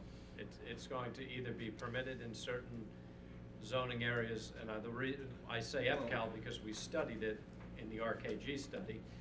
So it's probably going to be allowed in EPCAL, and in other places I think it's going to be by change of zone. I'm not a big fan of floating zones. Change of zone to RC. retirement. Has the board considered just creating a new code or a new zone so that you already have people that have vested interest in RC zoning? Most of them are built, and this affects them in some fashion. So I had suggested a while ago that you just simply create a new district that completely addresses assisted living, congregate care, and independent living. So. Well, the master plan does point out a few different areas, but. And it may be different. RC. It may be different in the EPCAL zoning because I don't think we would particularly or adopt the RC model with the single-family residential model Right, but you see in you keep on Saddle Lakes. coming back to EPCAL, and clearly the master plan talked about this type of use throughout the community. Yes, it It did talk about being in close proximity to commercial nodes, whether it's Route 58 or it's Aquabog or it's Jamesport or Wading River. I don't agree with the master plan. so- Did you miss that someplace in the last 2 years? I'm sorry? I said I don't agree with a lot of the master plan. Did anybody Yeah, I miss think what that? did you refer to? Yeah, there was a word I used, but I won't use it again. So. There were so many misguided things in the master plan, and I believe this is one of them. This is a high-density institutional use that does have obviously a residential component in the model that Mr. DeVito wants, but it's not something I want to plop in the middle of Aquabog or Jamesport, Wading River, or Calverton. Well, again, here's what's funny is that you would allow an office building in those areas of a certain coverage, whatever is as of right, but yet if that same office building had units inside for residential use, you wouldn't consider it. What's the difference from looking at a office building than, I don't mean to be challenging, but You can have that opinion. I have an opinion that there are certain areas of the town that are more densely populated with, this is to me a quasi-commercial use. It should be in quasi-commercial districts, not our hamlet centers. Well, maybe when you're a little older, you might feel differently about wanting to be in a very lovely hamlet. But I just think that but there's really no commercial area as of yet. Maybe there will be in the 20 years from now. But I think that the appropriate locations go back to where the master plan talked about having a higher density, and that's in close proximity to commercial development. So, Well, if you're in other Cal, you're really in close proximity to commercial development. Just ask everybody in Wading River. So, all right. Thank you. Said that. No. Thanks, Larry. Anybody else? Okay, let's close out the public comment portion of this meeting and hold it open for written comments until Friday, February 17th at 4:30 p.m. in the town clerk's office. All right. The next public hearing, 210, having arrived quite some time ago, we're going to open up the second public hearing. And this is consideration of a local law to amend Chapter 95 of the Riverhead Town Code entitled Taxation. And this is exemption for volunteer firefighters and volunteer ambulance workers. And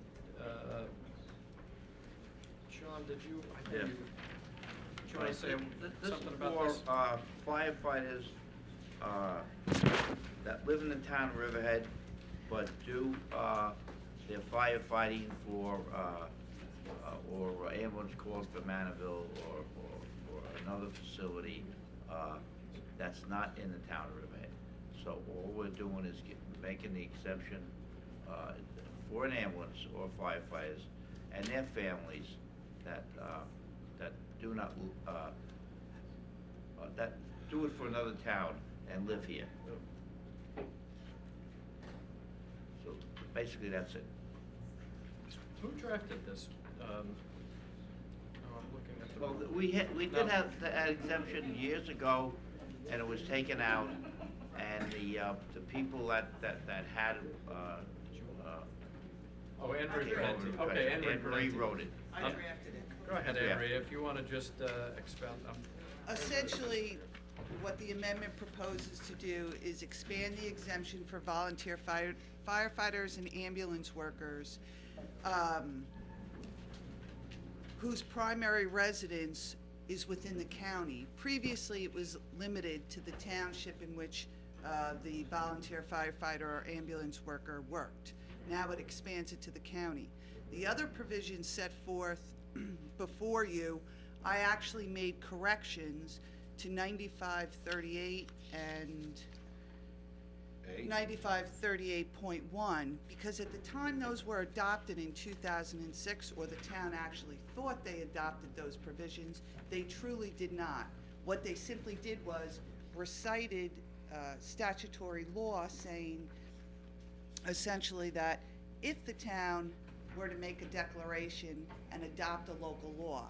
So the way it was, those sections were adopted were actually in error. So the second part is a correction on This that. is for the unremarried Town agrees spouse. to think about it? Yes. Yeah, that was in Okay. error. And, Is this what other towns do it countywide? yes, and essentially, Mason Haas prepared a report for me. There are 15 property Who's Mason owners. Haas? Oh, there he is. There are 15 property owners in the town of Riverhead who would qualify for this exemption. So we're adding 15 individuals, and approximately the dollar impact to the town of Riverhead would be less than $3,000. Okay, who, mostly Manorville people, Mason? Excuse me? Mostly Manorville people? There's some Annabelle, some other people who moved in from up the county. We're not, there are other towns in the county. Now, that could do you get up nothing. to the Yeah, go up to the microphone, microphone. Up the county? What's happened over the last few years is that review of the rolls, we found that there were some people who had moved to the town that had given over 20 years service to the fire ambulance services up island, and they moved out here. And one of the options of the law was that the towns could adopt to grant it to those who have over 20 years of service. It's a lifetime exemption from that point. And the towns have a local option to adopting it, to grant it. The county already grants it and left it up to each town and each school district to go ahead and grant it to those that didn't serve in that town, but the town would have the option to grant it if they've given 20 years in Suffolk County of service. Okay. And that's where this come from. It actually came to light. A gentleman from Manorville who lives in Riverhead has been in Manorville all these years and didn't want to change for whatever reason. Why he was in Manorville could have been that he lived in Manorville at one time and he didn't want to move out of the department. Because if you move from one town to another, even though you're in the department, you want to continue a department service, you then have to come out of the what's called the LoSAP program and wait 5 years to go back into it. So it affects him in that end. This gentleman happens to live in Riverhead, and he got the letter from us being removed from getting the town exemption because we did not adopt it, and that's what brought this to life. We did a study. We saw that we're roughly talking about 15 homeowners that have moved into town that didn't serve the town, and the impact, like she said, would be less than $3,000 if you were to adopt it. Okay, thank you. Does Okay. anybody else wish to be heard? Not seeing anybody, we'll close the public portion and leave it open for written comment until February 17th at 4:30 in the town clerk's office. And we have a third public hearing supposed to start at 2:15 having arrived. Consideration of a local law to amend Chapter 52 of the Riverhead Town Code entitled Building Construction. George? Yeah, I'd like to comment on this. This concerns getting a building permit in the town of Riverhead. The existing code says any work done over $3,000, most people probably didn't realize this, you need a building permit. Okay, so we felt that was quite outdated, so what we did is we took the dollar amount out, and that included whether you put roofing on, siding. There's a lot of things that everyone's been doing that by town code you need to permit. So what we've done is we took the dollar permit, the dollar amount off, and we made certain exceptions. One would be roofing, re-roofing, and another would be siding, and ordinary repairs. So basically what you'd get a permit for now would be structural changes and electrical. So pretty much it took a lot of burden off the homeowners and people in the building trade. So I think this really makes sense as a common sense approach and needed to change. So. And it was discovered in code revision that our code was actually more restrictive than the state code, which we can't be by law, so we had to change it to $10,000, and that's when Mr. Gabrielson said, well, why are we putting a limit on it at all? If you're doing ordinary repairs and maintenance, and it costs more than $10,000, why should you need a building permit? So it's this town board's effort to make it easier on the taxpayers and the people that live here, not more difficult. So if you're doing ordinary maintenance and repairs or adding roof shingles, not redoing the whole roof, you would not need a permit for those things, even if it was more than 10,000 or 3,000, which is what it was. Okay. And I'd like to point out this is for residential only, it's not commercial. Right. Kudos to Code Revision and Councilman Gabrielson. Didn't you drag him into Code Revision too, Joe? We did. All right. And also I see landmarks preservation here because there has been some confusion of homes within historic districts, which we have also incorporated into this new legislation to be perfectly clear that if you are within a historic district and you are making significant changes to the home, that you would comply with Chapter 73 of our code, which refers to historic structures or landmarks preservation. So Richard, I know you wanted to say something about that, because we were having difficulty in code revision on how to word this legislation, and I have shown the town attorney your latest remarks, if everybody wants to take a look at this. So where we would just, because you don't always need a permit, so Richard cleared it up and Bob likes it, so. All right, what is it? Okay.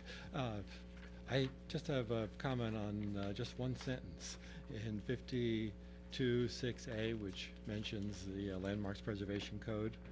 And just to preface this, as you all know, the Landmarks Preservation Commission, one of our main concerns is to make sure that residents of this town get the many benefits of historic districts. increased property values, there are better business opportunities, and assistance in revitalizing areas like our downtown. Want them to get the benefits with the minimum of burden. And I find the language that's proposed in 52.6a It's the be a first little paragraph confusing. after the definitions. Because what it says there is, I'm worried about the sentence that's in A that says, no person, and I'm skipping a little bit, shall commence any work without first obtaining or building a demolition permit separate and distinct from that required by Chapter 73 and 108 of this code entitled Landmarks Preservation and Zoning. What I would recommend respectfully is that we take that last bit of that sentence out and take it and put it in the beginning of the next section, which is B, so that it would read there, unless there is a separate and distinct requirement in Chapter 73 and 108 of this code entitled Landmarks Preservation and Zoning, the following are exempted from the provisions.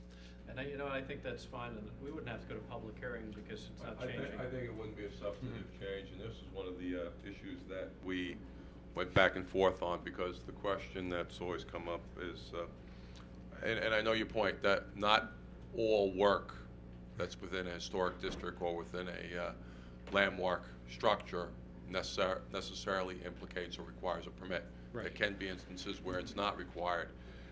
One other thought was to put in from that as otherwise required by Chapter 73 or 108, so that it would imply that it's not an absolute, if that helps clarify.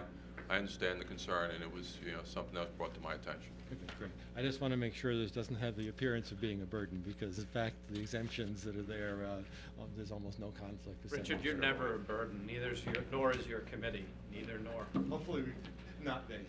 Well, let's, I think we could make that change if the board was inclined on adoption, because it's not changing anything, it's just changing the order of words. Unless Sal has a problem. Sal, what's up? I have a question. First of all, I apologize because I didn't read the change, but I do have a question. If you re-roof a house, are you saying now that you need a building permit? No, you don't. No, you Before you did. Right If you now, went over today, you $3,000. do if you're over $3,000. The current code requires a permit for anything that exceeds the amount of $3,000.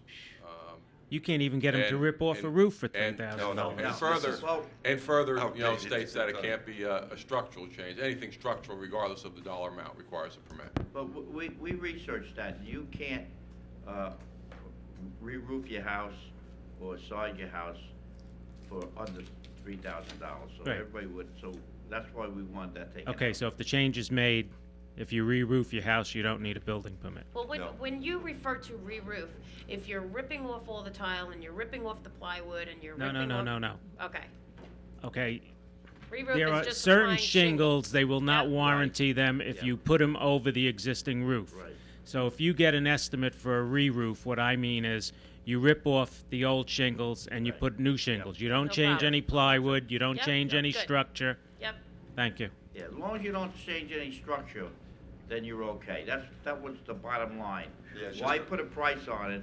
As long as they don't change any structural to the house, why get a building permit for it? Okay, thank you. Just to further the comment, there is an addition of numerous definitions, which include a definition of re-roofing, roof cover, and things like that, that will hopefully further explain and clarify when is it re-roofing, when is it something more that would require a permit. But your example would not require a permit. Thank you. Got it. It's in there. Okay. Anybody else wish to be heard on this issue? I don't have my glasses on. Is that labor back there? You guys from the labor union? Yes. Yeah. See what the good stuff we're doing here today. How about your... Can we move on? We can move on. Thanks. It's 4 o'clock. Nobody else wants to comment. I was having a good time. Did you want to make a comment on this? Not on that, but... Well, let's close this. You can make a comment on something else. We're going to close the public hearing unless you have something specific to this public hearing. No. Okay? Then let's close that. We'll close the public hearing, leave it open for written comment until February 17th, 2012. Now we open it up for comments on resolutions. Do you have a comment on a resolution? You have a quick comment you want to make? You are. Come on, make up the quick comment. What the heck? How you doing today, sir? Good. How are you doing? Actually, my comment, I'm sitting here listening about all the things about construction, and Could you say your name for the record? my name is Peter Zarcone. Thank you. You're welcome. Sorry, Peter, I don't have my glasses. I can only see to about the second row. Well, you did pretty good. Okay. And one of the things that I'd like to just address to the town board is something that is important to, we talked here today about the senior citizens and the elderly. And one thing that I like to talk about is the opposite end of it, and that's the youth. And it has to do with apprenticeship language. And it's something that I'd like to put on the record here with the town, that I'd like you to take some considerations on, putting a public hearing together and a resolution to adopt an apprenticeship language in the town of Riverhead, so that we can not only help our senior citizens, with their housing needs, but we can also help our youth. And one of the important parts about the apprenticeship, just to give you a quick comment, is that we lose our children to all different areas. They get educated and they leave. But the apprenticeship programs do guarantee that the apprentices stay within Long Island, and it also helps eliminate out-of-state contractors and out-of-state workers coming in to take our jobs. So being that Riverhead is going to have a great growth, I think that is something that this town board should really take a look at and possibly adopt. That's basically where I'm at right now, and if you have any questions, I'd be willing to take. No, I owe you guys a meeting. I was going to take two council members, one council member, because it's all I can do, sit with maybe you, Mario Matera, I didn't know who from Labor, and ABC, and try to hash out the two of those things. I'm in favor of that, because it's teaching our youth different entities in the carpentry, in welding, in plumbing, where they do not get that in school. I thought that you and somebody else was supposed to come last year. We were supposed to sit down and discuss and putting something together. I think we have some language together now, and I'll let you look at that to see if it still coincides. We have All right, but Brookhaven that's recently where I adopted. was. Well, I'll give you an idea. Brookhaven recently adopted apprenticeship language in the private sector as well. So that's of 100,000 square foot. So any developer that would come into the town and would be willing to build a project of 100,000 square foot on a private development would be required to follow the apprenticeship language. Yeah, I think that's what we were talking about. And that's just one of them. Yes. Well, the apprenticeship language on that, it's a large building. No. Hotels, it could be a Walmart, could be a Home Depot.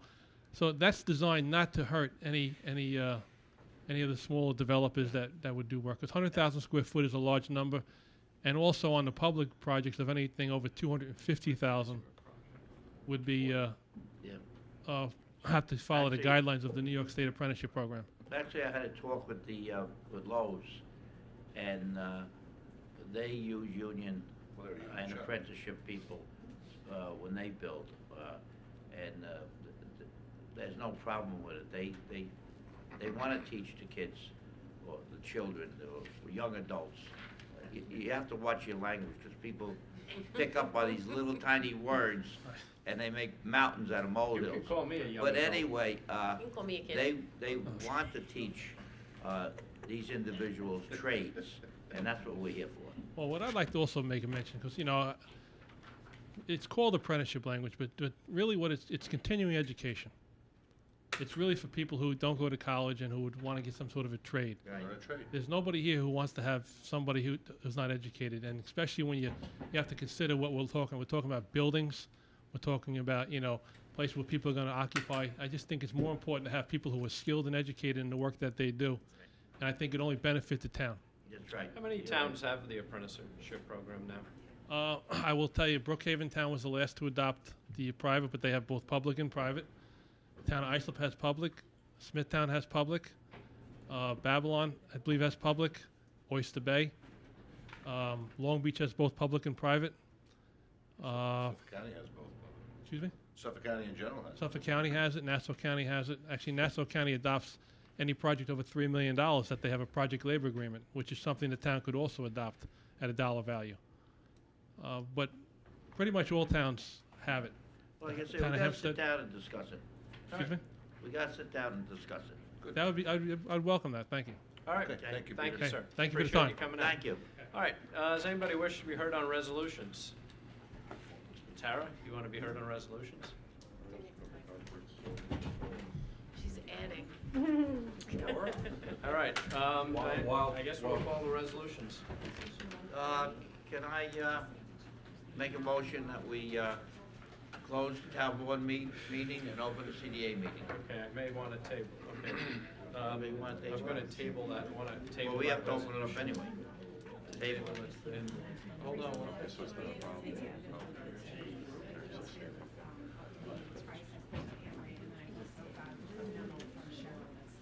Okay, I didn't think this was. What are you talking about, the railroad? No, it was in the packet last, was this in the packet that was thinking? Right, is everybody familiar Oh, with this there's no such thing resolution? as Or CBA. introduce Oh, we it? have to table? We're not gonna present it. No, then we'll just, no, present it. Okay. What do you have to do? It's not gonna be presented, so why? Are we going with the railroad? Yeah, I don't, I didn't get a chance to read the railroad resolution, agreement yet.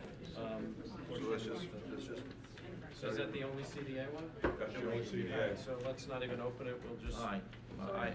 We're not doing anything. I cancel my motion. The only thing is, if you find, we're not gonna convene, so we don't have to table. Is this a time, but if you find a mural one, then you're gonna have to table it. is it time sensitive? It's at the end. No. I will also note that on It one. is, it is in the package. Resolution 106, the second page, which is the date of adoption, we just need to amend it to reflect today's date. I think it shows a January date. Okay. All right, so we're not gonna open CDA because we're gonna, I wanna read that. Okay. I didn't just unfortunately get a chance to deal with that. Okay, Charlie, who's calling that one? I George, can you remove my, amend this one? We're gonna have to get, I think we did it, so That we'll have to number. get that to you. Otherwise, All right, Diane? Okay, Resolution 77. 77 amends Town Board Resolution 44-2012, authorizes attendance at the Government Finance Officers Association Annual Conference. So moved. And seconded. Moved and seconded, vote please. Giglio. Yes. Gabrielson. Yes. Wooten. Yes. Dunleavy. Yes. Walter. Yes. Resolution adopted. Resolution 78. Animal Shelter Donation Fund 2012 budget adjustment. So moved. And seconded. Moved and seconded, vote please. Giglio. Yes. Gabrielson. Hunter's money. Yeah, I think it was with it. A little bit. No, Okay. But a lot Yes of or it no, did come from George? it. Go ahead, George, say Okay. it. Okay, I'll say it. I just want to say some of this money came from our hunters this year at the hunting program. They gave donations, so contributed to a good part of this. That was a very Yes. successful program. Wooten. Did I vote already? Oh, No. Yes. Dunleavy. Yes. Walter. Yes. Resolution adopted. Resolution 79. Calverton Park Community Development Budget Adjustment. So moved. And seconded. Moved and seconded, vote please. Giglio. Ballfields, yes. Gabrielson. Yes. Wooten. Oh, no, Yes. this is not. Dunleavy. No. Yes, this is for the study of Calvin Park. Yes, this is Yeah. VHB. Walter. Yes. Resolution adopted. Resolution 80. 2011 Bryan Memorial Justice Assistant Grant Budget Adoption. So moved. Seconded. Moved and seconded, vote please. Giglio. Yes. Gabrielson. Yes. Wooten. Yes. Dunleavy. Yes. Walter. Yes. Resolution adopted. Resolution 81. So 2012 General Town Grumman Memorial Budget Adjustment. So moved. And seconded. Moved and seconded, vote please. Giglio. Yes. Gabrielson. Yes. Wooten. This come from the hunters too? No. Yes. Dunleavy. Maybe next year. Yes. Walter. Yes. Resolution adopted. Resolution 82. Amend Town Board Resolution number 812-2011, 2011 General Town Grumman Memorial Budget Adjustment. So moved. And seconded. Moved and seconded, vote please. Giglio. Yes. Gabrielson. Yes. Wooten. Yes. Dunleavy. And this also didn't come from the hunters. Yes. Walter. Yes. Resolution adopted. Resolution 83. All right, before you call us, this is the one, we left it in. I understand that the board's probably not going to support this, but I would rather see, there's a shortage of money apparently in the drainage fund for the highway department, And I would rather see that this $12,000 goes into the drainage account so that we can do some of the drainage projects. That's not what the highway superintendent wants.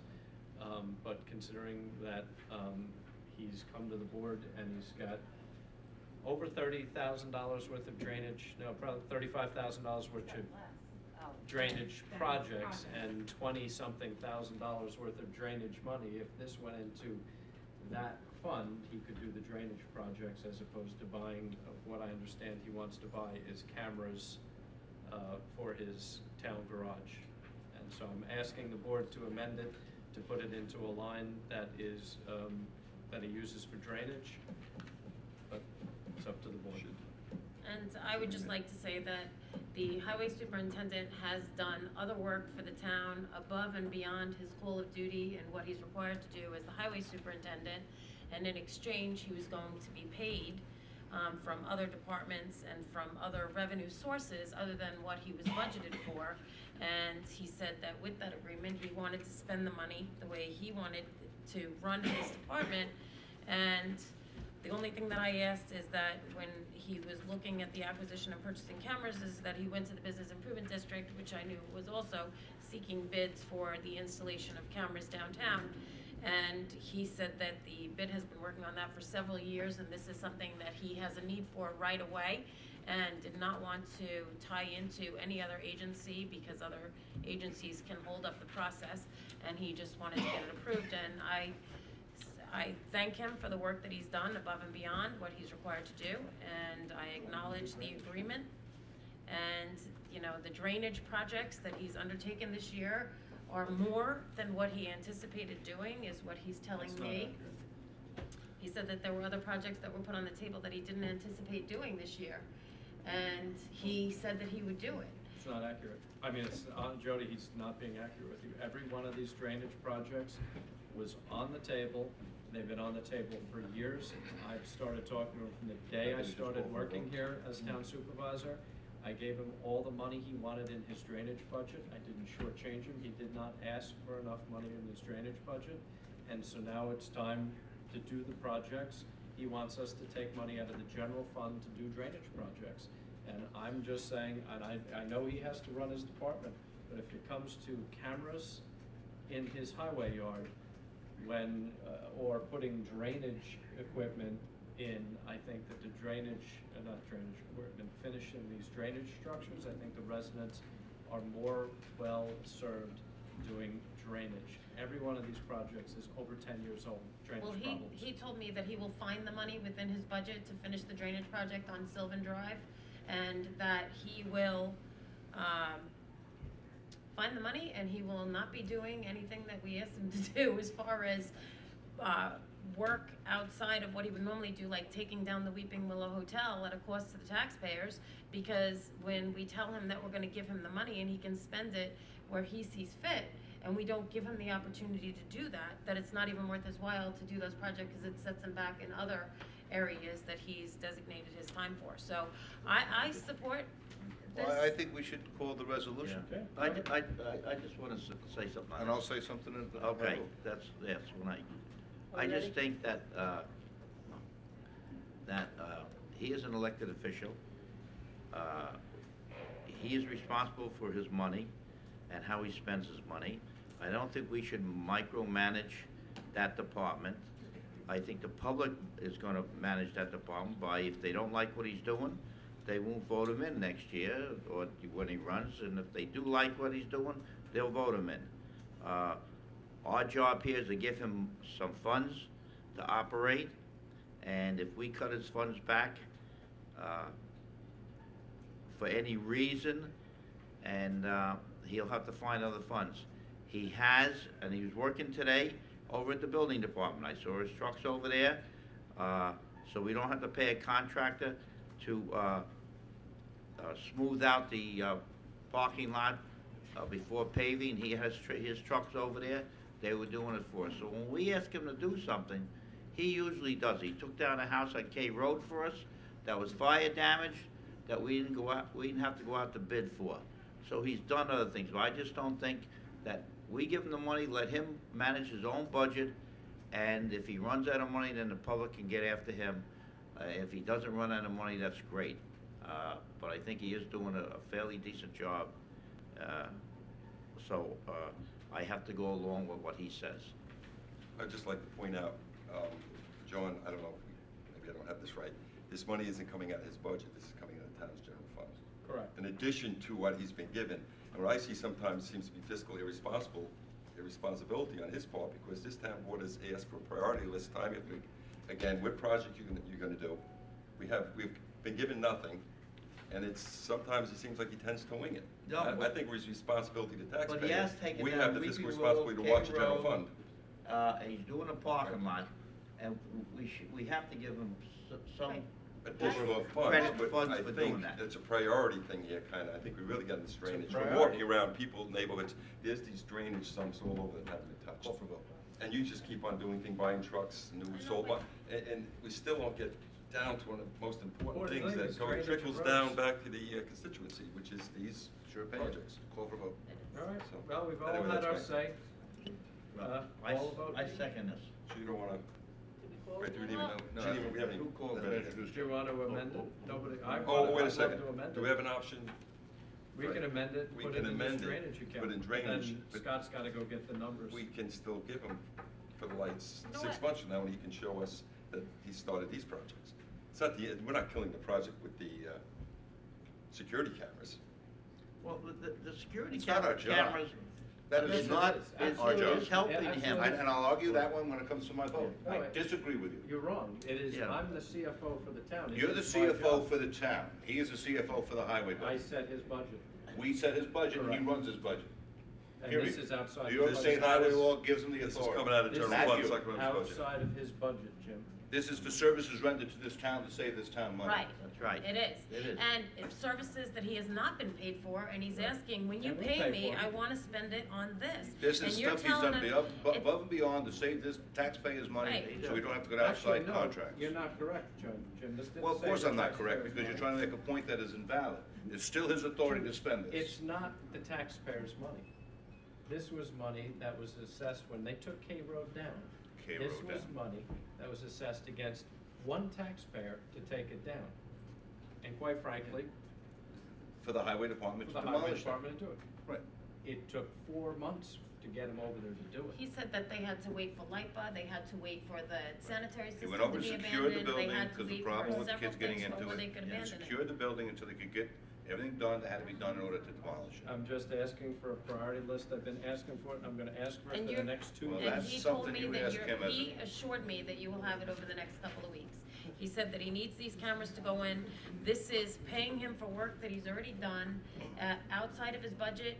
It may be coming out of the general fund, but it's money that we received into the general fund that we didn't anticipate on The getting. services rendered. Because we thought we were gonna have to. So- If we weren't paying Wait, him, we'd be but paying in the the end- contractor. But in the end, this is saving the townspeople money. If we weren't paying Because him- these are security cameras.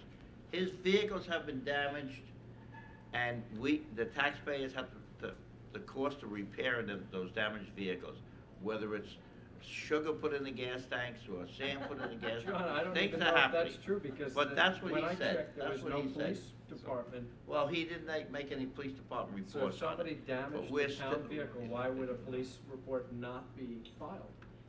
That, he's So- an elected official, I don't know. Okay, now, Maybe we Council, should put a policy in place saying That's that right. if There the is a vehicle. policy in place. Listen, He's let's supposed call to. for the vote. Why are we bashing this thing around? Councilwoman Giglio said that she was promised in 2 weeks a list of these projects, Yes. correct? Yep. Well, let's put his feet to the fire, we'll hold this vote up for 2 weeks. That'd be fine. Call for the And vote. that's, you get it? Well, now we'll No, see. you know what? She, There- everyone, he said, she said. There And comes I'd a be willing to time support it. when you have to trust what somebody tells you, and as an elected official, Right. I believe that I can That's take the him for problem. his word. And when he tells me that he realizes that this is a priority, that he needs to put together this list, and that he will put together a list over the next couple of weeks, I have to take him on his word. And I agree with John. I think he's doing a good job. I think he's doing the best that he can with the number of people that he has and the amount of money that he's asked for. And I just have to give him the benefit of the doubt in saying that when he needs this money to do things in order to run his department smoothly, that we have to give him that. He's an elected official. I hope you're right, Jody. 2 years I've been asking for it. 2 years the board has been asking for it, he hasn't done it. I hope you're right. Okay. All right, call the resolution. Resolution 83.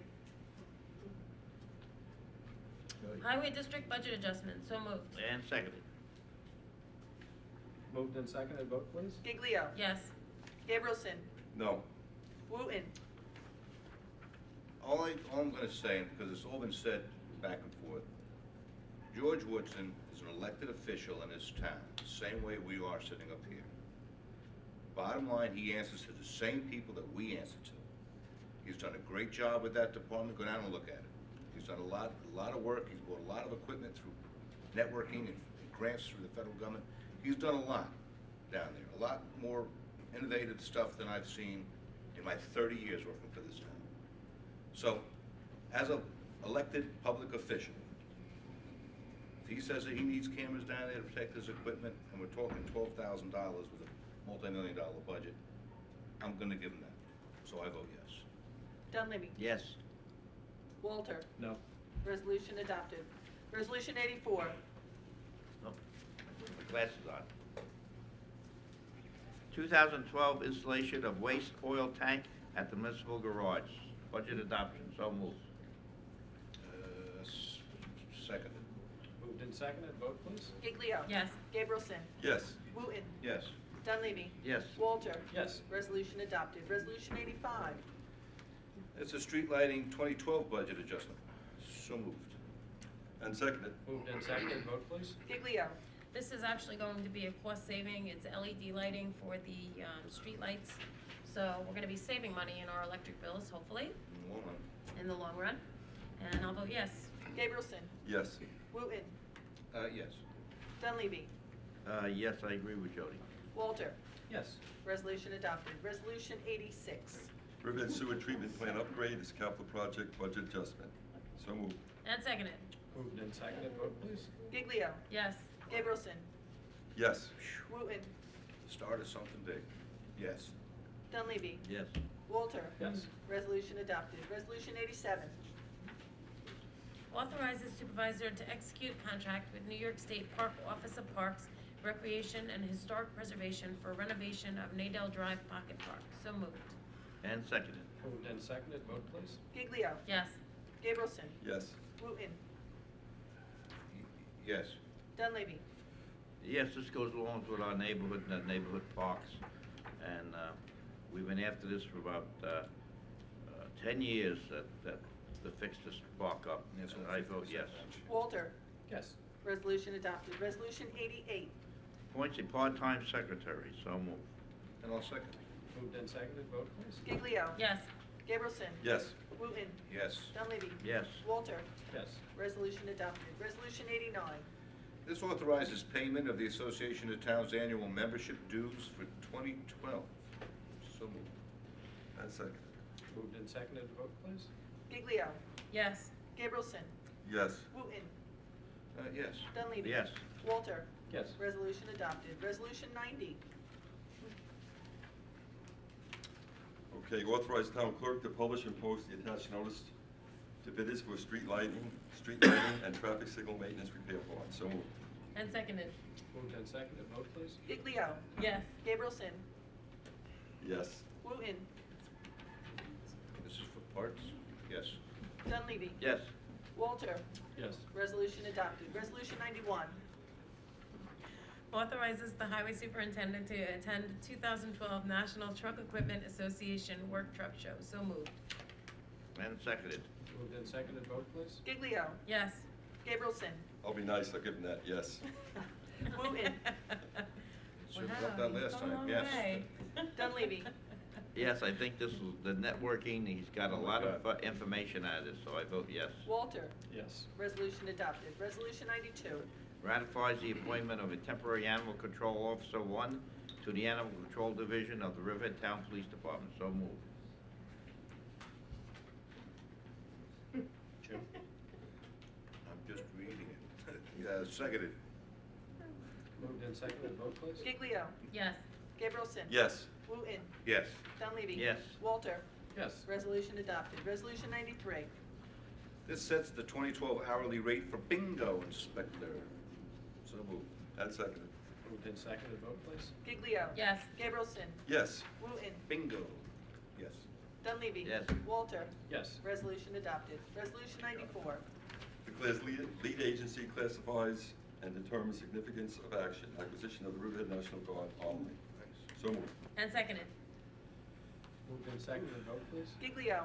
Yes. Gabrielson. Yes. Wooten. Yes. Dunleavy. Yes. Walter. Yes. Resolution adopted. Resolution 95. Approve site plan of Ponds of New York LLC. So moved. And seconded. Moved and seconded, vote please. Giglio. Yes. Gabrielson. Yes. Wooten. Yes. Dunleavy. Yes. Walter. Yes. Resolution adopted. Resolution 96. Accept the resignation of accessory apartment review board member. So moved. I'll second.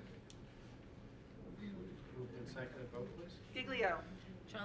Charlie Funder was very dedicated to the job, and we'll miss him, so, but yes. Gabrielson. Yes. Wooten. Yeah, I'll miss Charlie too. He was, I said liaison to that committee, and he was the chairman. He did a great job. Yes. Dunleavy. Yes, he moved out of our area, so he has to resign, and we're gonna miss him. I vote yes. Walter. I love Charlie and Leslie Funder. Yeah, that's right. Sorry to see them leave. Riverhead's losing a great couple, yes. Resolution adopted. Resolution 97. This award's bid for specialty items for the senior center.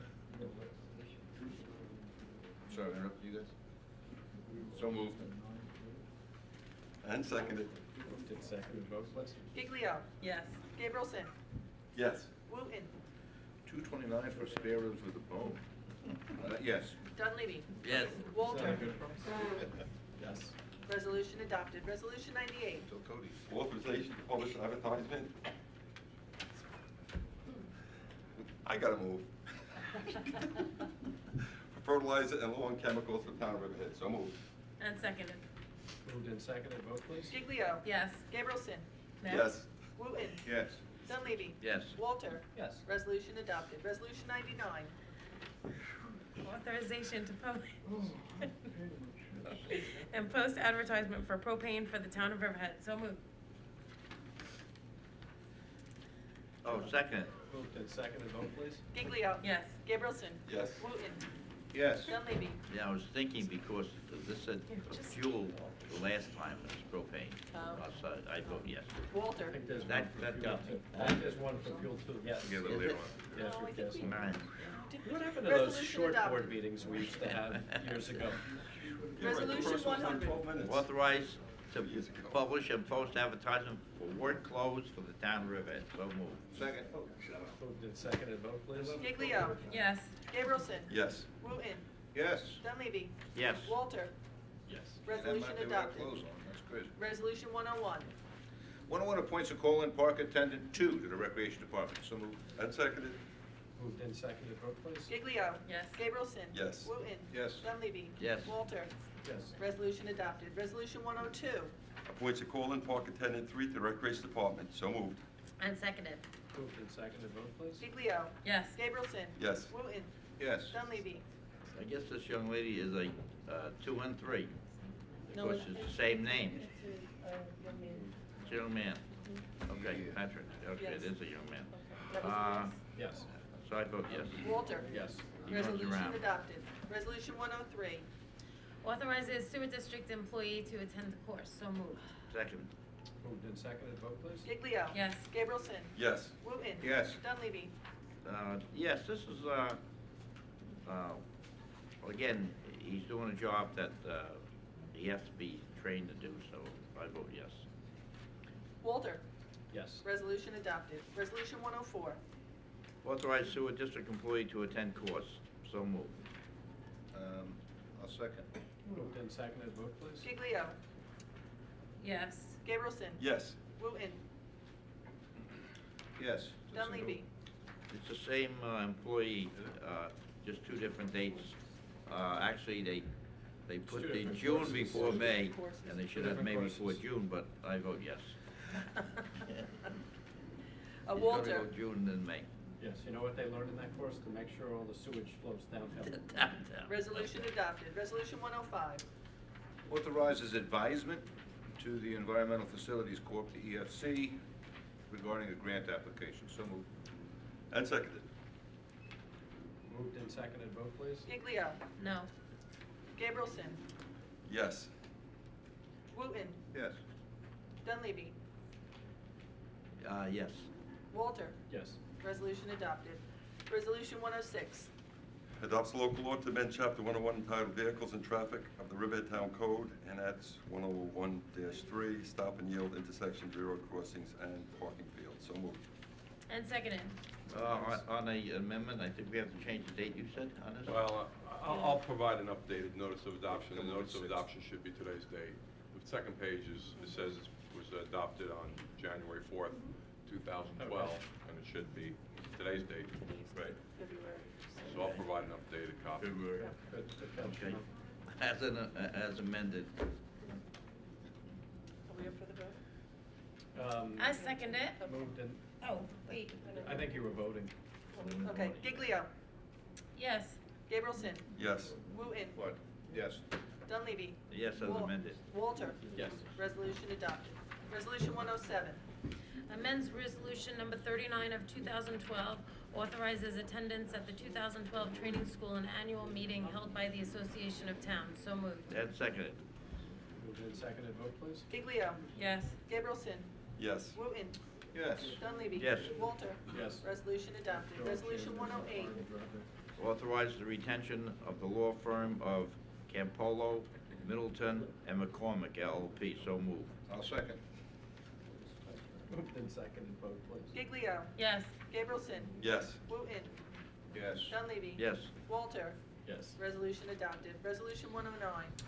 This authorizes the execution of an agreement with Cyber Trust Incorporated, Verizon, for managed security services. So moved. What's this? This is the firewall from all of our systems coming into the town. I did speak to IT about it, and she said that we need it. It's separate from the other fees that we paid for the server for our internet mail. This is for our internet access into the town so that nobody hacks into the town's computers. Did I say it right, Scott? And it's also a continuation of a prior 3-year agreement which expired December 31st of last year, and it's coming off of a state contract. So what's the total of this it's going to cost the town? It's 1,000 a month. Yep. Which It's is off a- the which state is- contract, which is presumably the lowest price that you can get for this type of firewall service. So 1,526 is on page 34. Page 34. And 1,500 a month? Is that per month or per, well, What I was told is that this company was the lowest bidder for the state contract. That's why all the municipalities and everybody that uses the service pulls it off the state contract, and it's the least price that you can get it for the okay. firewall services. But somebody from accounting just told me it was $1,000. No, I thought it was 1,500. 1,000, but it So what says is 1,500. And it's also said that would include associated expenses incurred during the month preceding, so it would even be higher than 1,500 then, possibly. Page 34. I see the 15, yeah.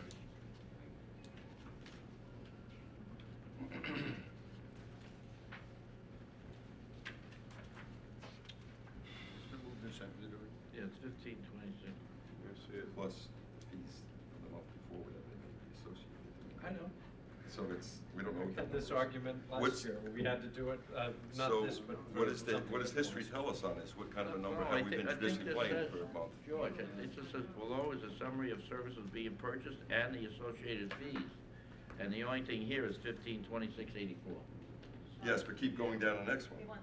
Payment Or in 4-2. terms. Hey, you want us to table it? Well, that's not the price that I understood, it was $1,000. Yeah, I understood 1,000 as well. Okay, so let's table it until you get the information. you Yeah, come back. I think we need some accurate numbers here. Okay, probably doing it anyway. I hope so. So we'll get You The know number it's may the- change. It's a mistake not to have it, so let's just find out what They're it's still about. providing the service. Yeah, let's table it, we'll get it on the 22nd, I'm sure they're not any, I mean, I wanna get paid, obviously, but it's, as long as they're not gonna cut the service Unless- off between now Okay, and. I move the table resolution 109 for clarification of monthly charge. So moved. All right, second to table. Moved and seconded as to table? Giglio. Yes. Gabrielson. Yes. Wooten. Yes. Dunleavy. Yes. Walter. Yes. Resolution has been tabled. Resolution 110. Authorization to publish and post advertisement requests for proposals for automated vehicle location monitoring, AVLM, for the Town of Riverhead Highway Department fleet. So moved. And seconded. Moved and seconded, vote please. Giglio. Yes. Gabrielson. Yes. Wooten. Public and post, yes. Dunleavy. Yes. Walter. Yes. Resolution adopted. Resolution 111. Authorizes the supervisor to execute a memorandum of agreement between the County of Suffolk and the Town of Riverhead for fire, rescue, and emergency services. So moved. And seconded. Oh, my goodness. Moved and seconded. Yeah, I think I Vote, want to please. table this one. Which one's this? The, between the second. Well, this is for Because we have to the, pay them to come in, and right now. Is this right what, now- this is for for the them to fire help us inspector, out right? for the fire marshal? No, We're doing fine now without the agreement. yeah, let's table this for now. Because there's no reason for us to do Let's it. table this for Because now. we're gonna hire soon. All we got? Yeah. And they provide the service, so why would we Right. obligate ourselves? No, no, all we This got- lets us, Let's you know, Are we close to hiring? Yeah, we have somebody. We just waiting for the call back to see if he accepts it. okay. Okay, I make a motion to table resolution number 111. I second it. Moved and seconded as to table. Giglio. Yes. Gabrielson. yes. Wooten.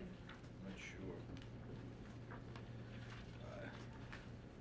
All right, I'll move the table. I mean, I'll support the table. But we can't Nowhere to use go. haste with Yeah, this. We're gonna fill that position. I'm gonna support the table if we, if Okay, we're just the waiting for person a doesn't call back and the 22nd, we should approve this. But We they're- need they're their providing help. service anyway, and they have been forever. Okay, Dunleavy. Without a- Yes. Walter. Yes. Resolution is tabled. Resolution 112.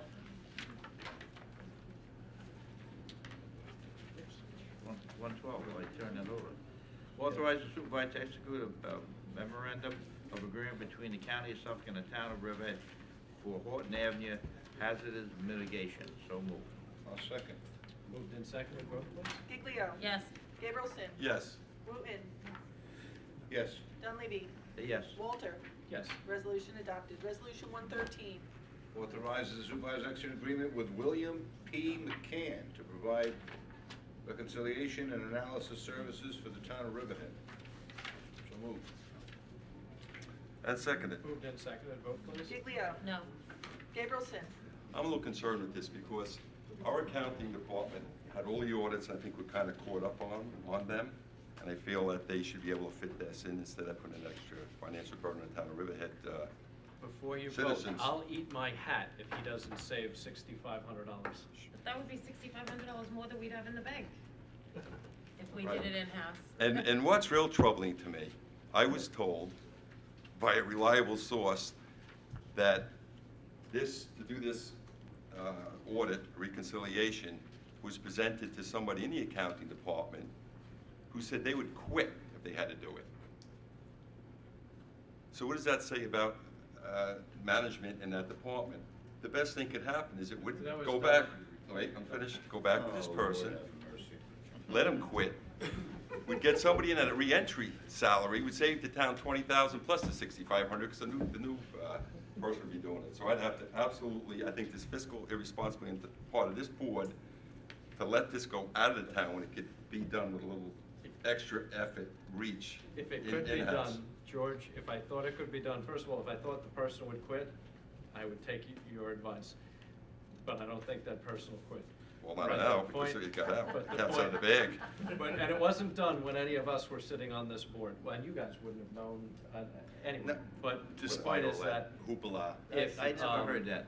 No. if, Yes, we- I think that was more or less to indicate the cumbersome work involved with getting this reconciled. all I That's wanna all do, that meant. George, So what?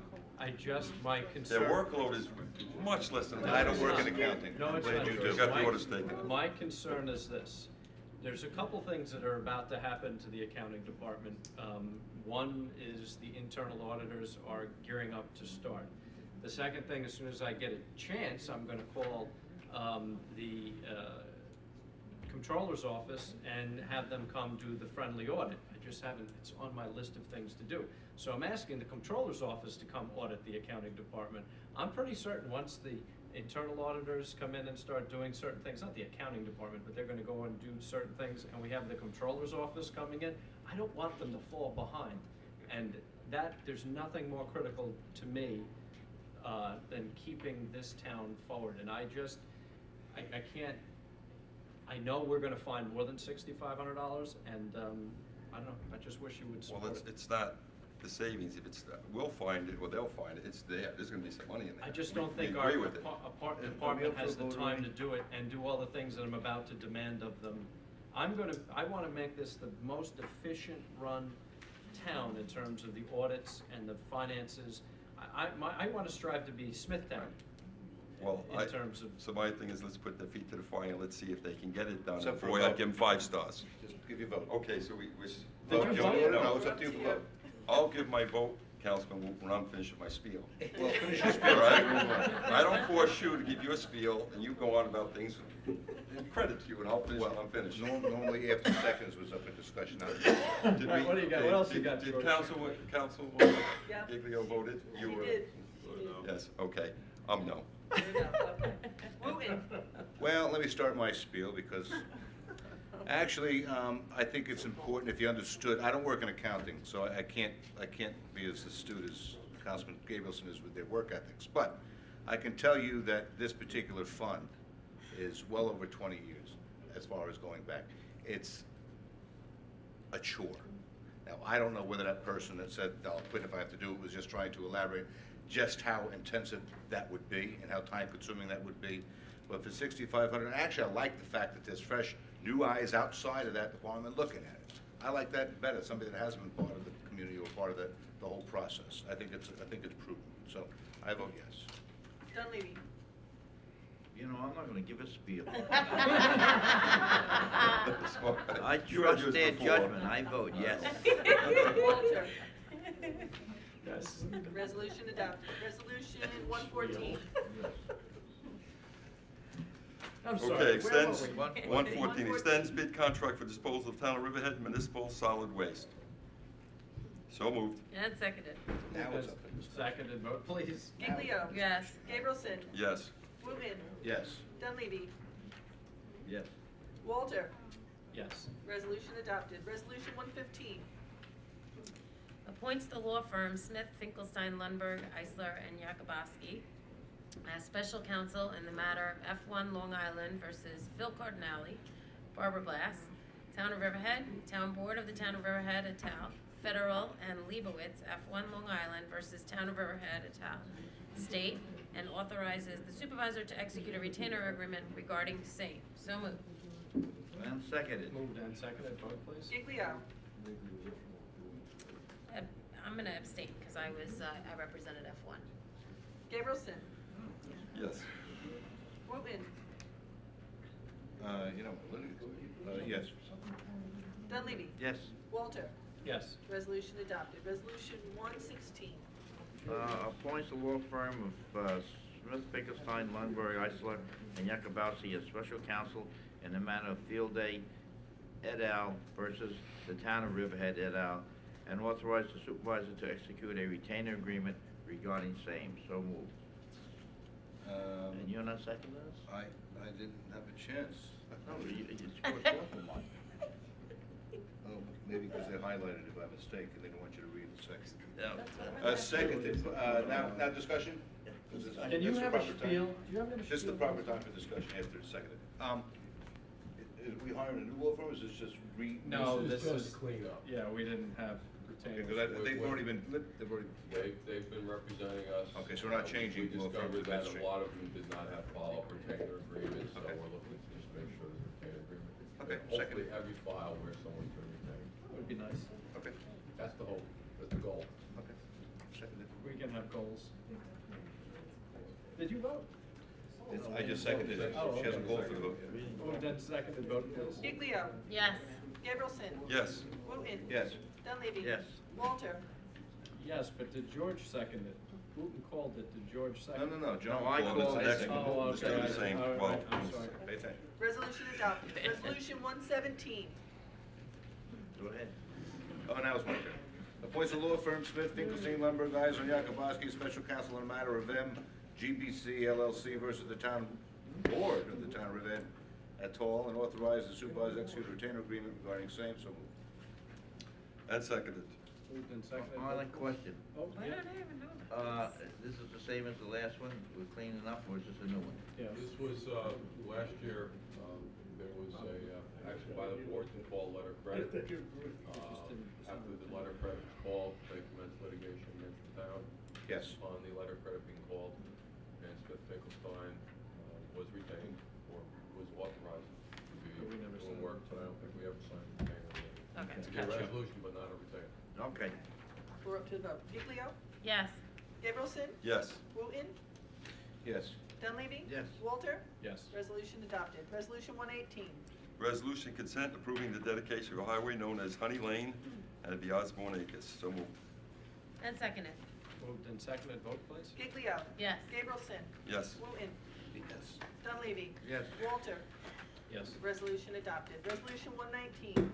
Appoints the law firm Smith, Finkelstein, Lumberg, Eisler, and Yakubowski as special counsel in the matters Riverhead Park Corp. versus Phil Cardinale, George Bartnick, Barbara Blass, Leroy Barnes, Dawn C. Thomas, and the Town of Riverhead federal case, and the Town of Riverhead versus Riverhead Park Corp. state case, and authorizes the supervisor to execute a retainer agreement regarding same. So moved. And seconded.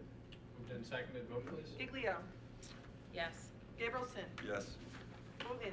Yes. Dunleavy? Yes. Walter? Sorry. That was Yes. it, okay. Yes. Resolution adopted. Resolution 120. Appoints the law firm, I'm telling you, we're really paying this law firm. Appoints the law firm of Smith, Finkelstein, Lumberg, Eisler, and Yakubowski as special counsel in the matters of Town of Riverhead Water District versus Pittsburgh Tank and Tower, and authorizes the supervisor to execute a retainer agreement regarding same. So moved. Second. Is this where the guy Yes. got hurt on the Second. tower? Yes. Okay. Moved and seconded. Vote, please. Giglio? Yes. Gabrielson? Yes. Wooten? Yes. Dunleavy? Yes. Walter? Yes. Resolution adopted. Resolution 121. Authorizes the release of a site plan security of Janine Lockwood, Conic Holdings, Robert Steveno. So moved. And seconded. Moved and seconded. Vote, please. Giglio? One less $10,000 that the, Mr. McMahon has to account for in the special trust account. Yes. Gabrielson? Yes. Wooten? Paid for itself already. Yes. Dunleavy? Yes. Walter? Yes. Resolution Bring adopted. my hat in. If you don't say Resolution that. 122. Release a certificate of deposit of Richard Olivo in connection with the subdivision titled Map of Shade Tree Acres, Section 1, one-year maintenance bond. So moved. And seconded. Moved and seconded. Vote, please. Giglio? Yes. Gabrielson? Yes. Wooten? Yes. Dunleavy? Yes. Walter? Abstain. He's a client. Resolution adopted. Resolution 123. Releases certificate of deposits of Richard Olivo in connection with the subdivision entitled Map of Shade Tree Acres, Section 2, one-year maintenance bond. So moved.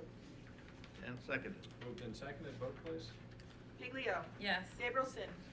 Yes. Wooten? Yes. Dunleavy? Yes. Walter? Yes. Abstain. Sorry. Oh, okay. Too quick. Resolution adopted. Resolution 124. Authorizes to publish advertisement for snack vendors for the Town of Riverhead. So moved. Second. Moved and seconded. Vote, please. Giglio?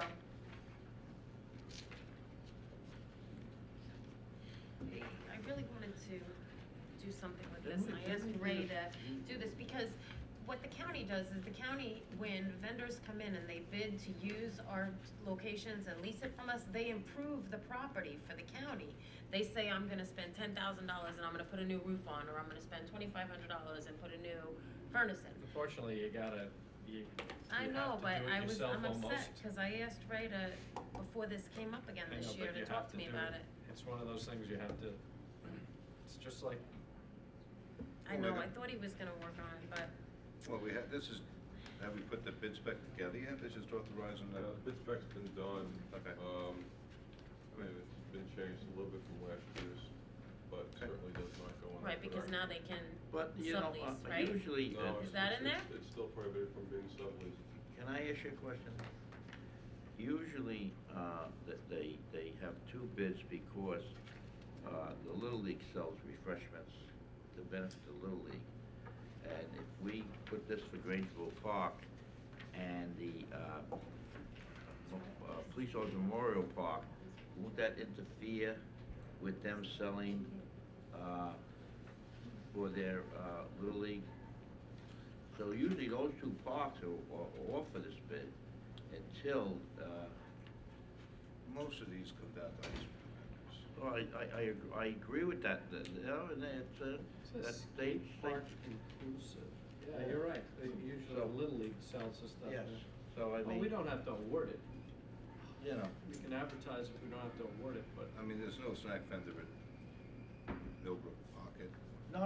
Unity Pocket, no, Evangeline yeah. Park, or Two Bears Pocket, or. Well, there's no, but they can stop there with Little their ice cream trucks. dingling machine Right. and their dingling machine. That sounds Ding, like Ray- ding, Ray you know, Stevens and song sell from the ice cream 70s, or right? hot dog, you know. They to the can't kids do that that are unless there. they're an approved vendor. Hey, Ray, come up to the microphone. You're Oh, up. hot spot. You walked in just in Councilwoman time. Giglio wants to speak with you. Ray? I've had the longest day. Ray, let me ask you. This is going on 5 hours of board meeting. Let me ask you a Along question. with engineering and the attorney, you tell me. Remember Little League, we usually didn't award a, Tell them what resolution. we're grateful and. Advertisement for snack vendors. Yeah, and this was done by We my usually office, didn't, just to be clear. let them after Little League, because Little League sells for their club. I don't, Basically, what we've done in the past, it's our agreement with Little League, is that they can sell during their games. Right. And they don't sell during practice. It's really just during their games. Right. So we just tell the vendor, just when there's games on, Little League sells it, and they pretty much leave them alone. and they don't mind, okay. No. Basically, they just do the ice cream man over at Stotsky Park and stuff like that. So. And also, I had discussed with you last year about, in these bid specs, getting the vendors to put a bid on improving our property, like putting in grease traps or putting in catch basins and things of that nature. Yeah, but at nobody's- Jamesport Beach. Only if we go into a long agreement with them. Nobody's going to do it for a one-year agreement. No, I know, We'd but have to I do it for wanted long to do term. that for this year, so maybe we can work towards that for next Well, year. my objective, Jody, was to find, the last two suitors we had were horrible, especially the one last year. I wanted to find one, try them out for a year, and if we liked them, then enter into an agreement with them, and at that point, let them go ahead and fix up the place. And people that I've spoken to are willing to do that. I know. I'm just afraid to go into an agreement now with them, not knowing their track record. Because if we enter into a 10-year agreement with somebody that's not that good, we're in a little bit of trouble. So that's why I just like the one-year tryouts. We can always tailor it, but I like the one-year tryouts to see what the relationship is and everything, and then we said, okay, we like you, we'll go forward with you. Makes too much sense. But even after a one-year tryout, you still have to bid it You still out, have and to if someone rebid it comes in. There is something that we can do, that we can enter an agreement with them. After they secure the one-year bid, there's something in the purchasing contract that we are allowed to enter into an agreement with them, a lease Okay. with them. And then we had also talked about subleasing, where we had one vendor that had bid on 3 different properties, but they didn't bid on other properties, but Yeah. they still wanted to provide services there, but they wanted to sublease it out. So we're not including subleasing into our agreements this No, year? that became a big issue with them subleasing. So we want to know who the people are. To be clear, we've always had in I think all of our agreements, whether it's a professional service agreement or any other agreement, a prohibition on assignment without the town's consent. And I think that's pretty much what it says, that they cannot do that without our consent. Right. And in order to get our consent, we've got to make sure they're properly insured, they have the proper health department permits, they're doing what the person who submitted the bid. So they can done. do it at a later date with our consent, is what you're saying? As I- long as I- they have the proper I insurance? believe that's what the agreement says, but Yeah. they can't, I think it says that they cannot do it as a unilateral act. If they do so, it's considered to void their bid. Right, because I was concerned last year that when I went back to the bids and saw that they were supposed to be charging me $2.50 for my kids' ice cream, they ended up charging me $4.50. Well, we told them to because it was you. No, They said, oh, Why, we 'cause can I make make so some much money money? over this. Well, he didn't sub. That was his. That was the guy who bid on South Jamesport was there. But what happened was he was subbing Statsky out to other people, and we were kicking him out. Okay. So we were saying, get out. It was Mr. Softy, who I love, and I had to kick him out of the park because he didn't have the contract. So it just became, and he was making side deals with these other subs. It just became too clouded, and we just rather control the guy that we have on the contract. I agree with you. Now, Ray, is this an omen that Calverton is not opening because it's not here? That's opening. No, it was because. It's gonna open. That's what I was doing all No, it was because the bids day. from last year were copied and we didn't include it. We didn't pick up on that. Yeah, and I don't want to. We're gonna Gotta get that park we're gonna open. make Calverton separate, and that's what I was doing all day today, dealing with Calverton. How's that going? It's been a long day. Thank you. Highway superintendent might not help us out too much. Well, that's an I issue we're think, gonna have to some of talk the board about. members might have annoyed him. So Well, I think we're ready, you're gonna get an independent outfit in there to clear the we're gonna trees. get it done. Yeah, it's gonna be Trust an me, we're gonna outside get it source. done. That's It's just gonna preempted that. whatever hair I got left is gonna be gone by Memorial Day. But we're gonna get it done though. We'll get it done. So, did we move and second Yes, this? we did, we're up to the vote. And Okay. Giglio? Vote, please. Yes. Gabrielson? Yes. Wooten? Yes. Dunleavy? Yes. Walter? Yes. Resolution adopted. Resolution 125. Police law firm of Smith, Finkelstein, Lumber Guys, on Yakubowski, special counsel in the matter of Salvia Associates versus the town of Riverhead et al., and authorizes the supervisor to execute a retainer agreement regarding same. So moved. And seconded. Moved and seconded, vote please. Giglio? Yes. Gabrielson? Yes. Wooten? Yes. Dunleavy? There must be a new town attorney, yes. Walter? Yes. Resolution adopted. Resolution 126. Approves Chapter 90 application of Ville Levitt, and that's for live musical entertainment, June 17th June 16th and 17th, 2012. So moved. And seconded. Moved and seconded, vote please. Giglio? I support the event, but I have to be consistent across the board, so I'll abstain. Gabrielson? I have a question. I thought it was presented to us that we wouldn't use overtime. Please wouldn't be using overtime on this.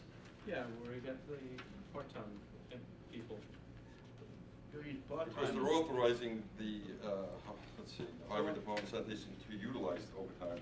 Yeah, I will make sure the police That's in department. here, though. Yeah. Well, you gotta put that in. You gotta The put police, it just in case. the police, department's right there. I mean, George, could there be a sergeant or something? Maybe, but we're.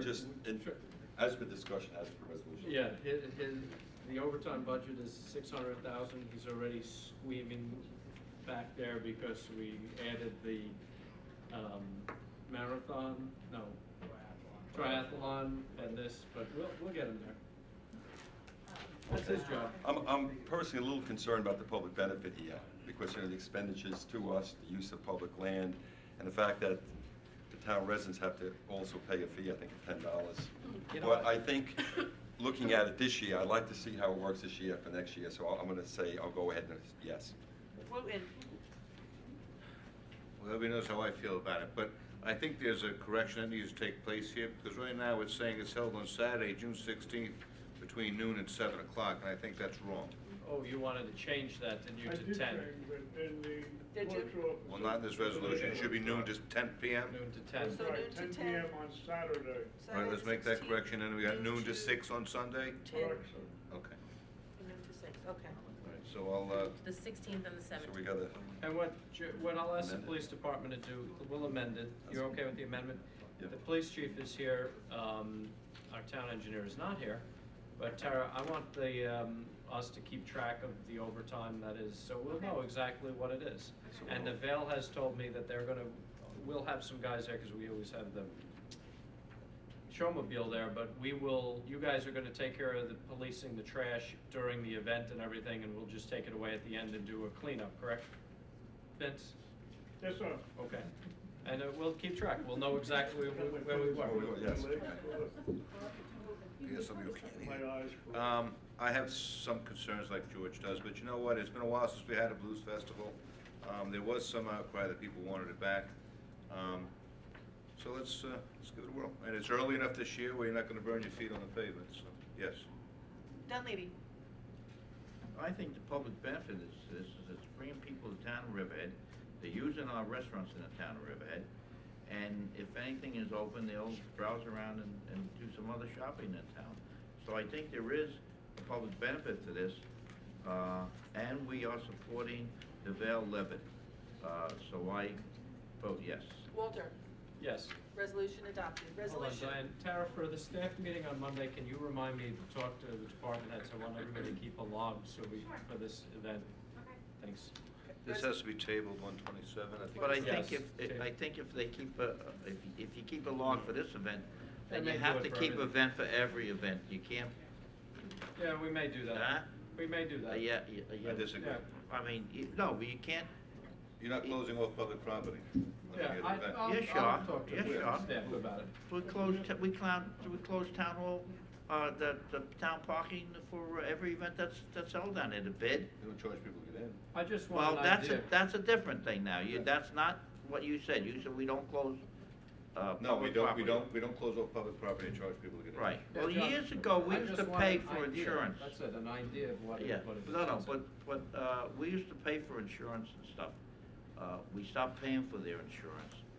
And, there is, expenses to this, so, you know, the $10 that they charge, I didn't like it when they started Julie, charging we it, have to but, table you know, that's it. I Okay. still support it. Good.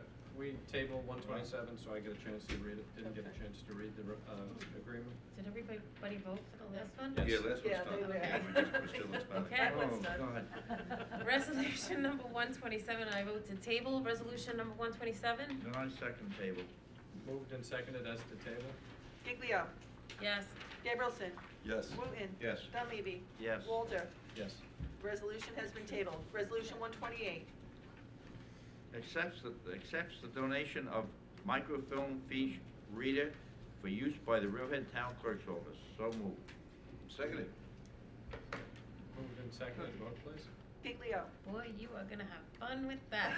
Yes. The old school thing Yes. with the little. Yeah, it You is. have a lot of records on You it. spin You the want this? wheels like the Wheel of Yeah. Fortune. There we go. Do you really want that? Yes, I do. Okay, because we don't know where the voters whether you wanted that. We'll ask you first. Gabrielson. Yes. Wooten. Yes. Dunleavy. Yeah, I want to thank the Dowling College Library for donating it. It was either that or Thank you. scrap. Yeah, they found it under the desk. What the hell was this thing? Walter. Yes, the town of Resolution Riverhead's adopted. moved into the 19th century. We are now using microfiche. We just got rid of the mimeograph. That's pretty good. Yeah. Resolution 129. Authorizes Community Development Department to make application to New York State Office of Parks, Recreation, Historic Preservation, and transfer grant to adjacent parcels to be used by Suffolk County Historical Society. So moved. And seconded. Moved and seconded. Vote, please. Giglio. Yes. Gabrielson. Yes. Wooten. Yes. Dunleavy. Yes. Walter. Yes. Resolution adopted. Resolution 130.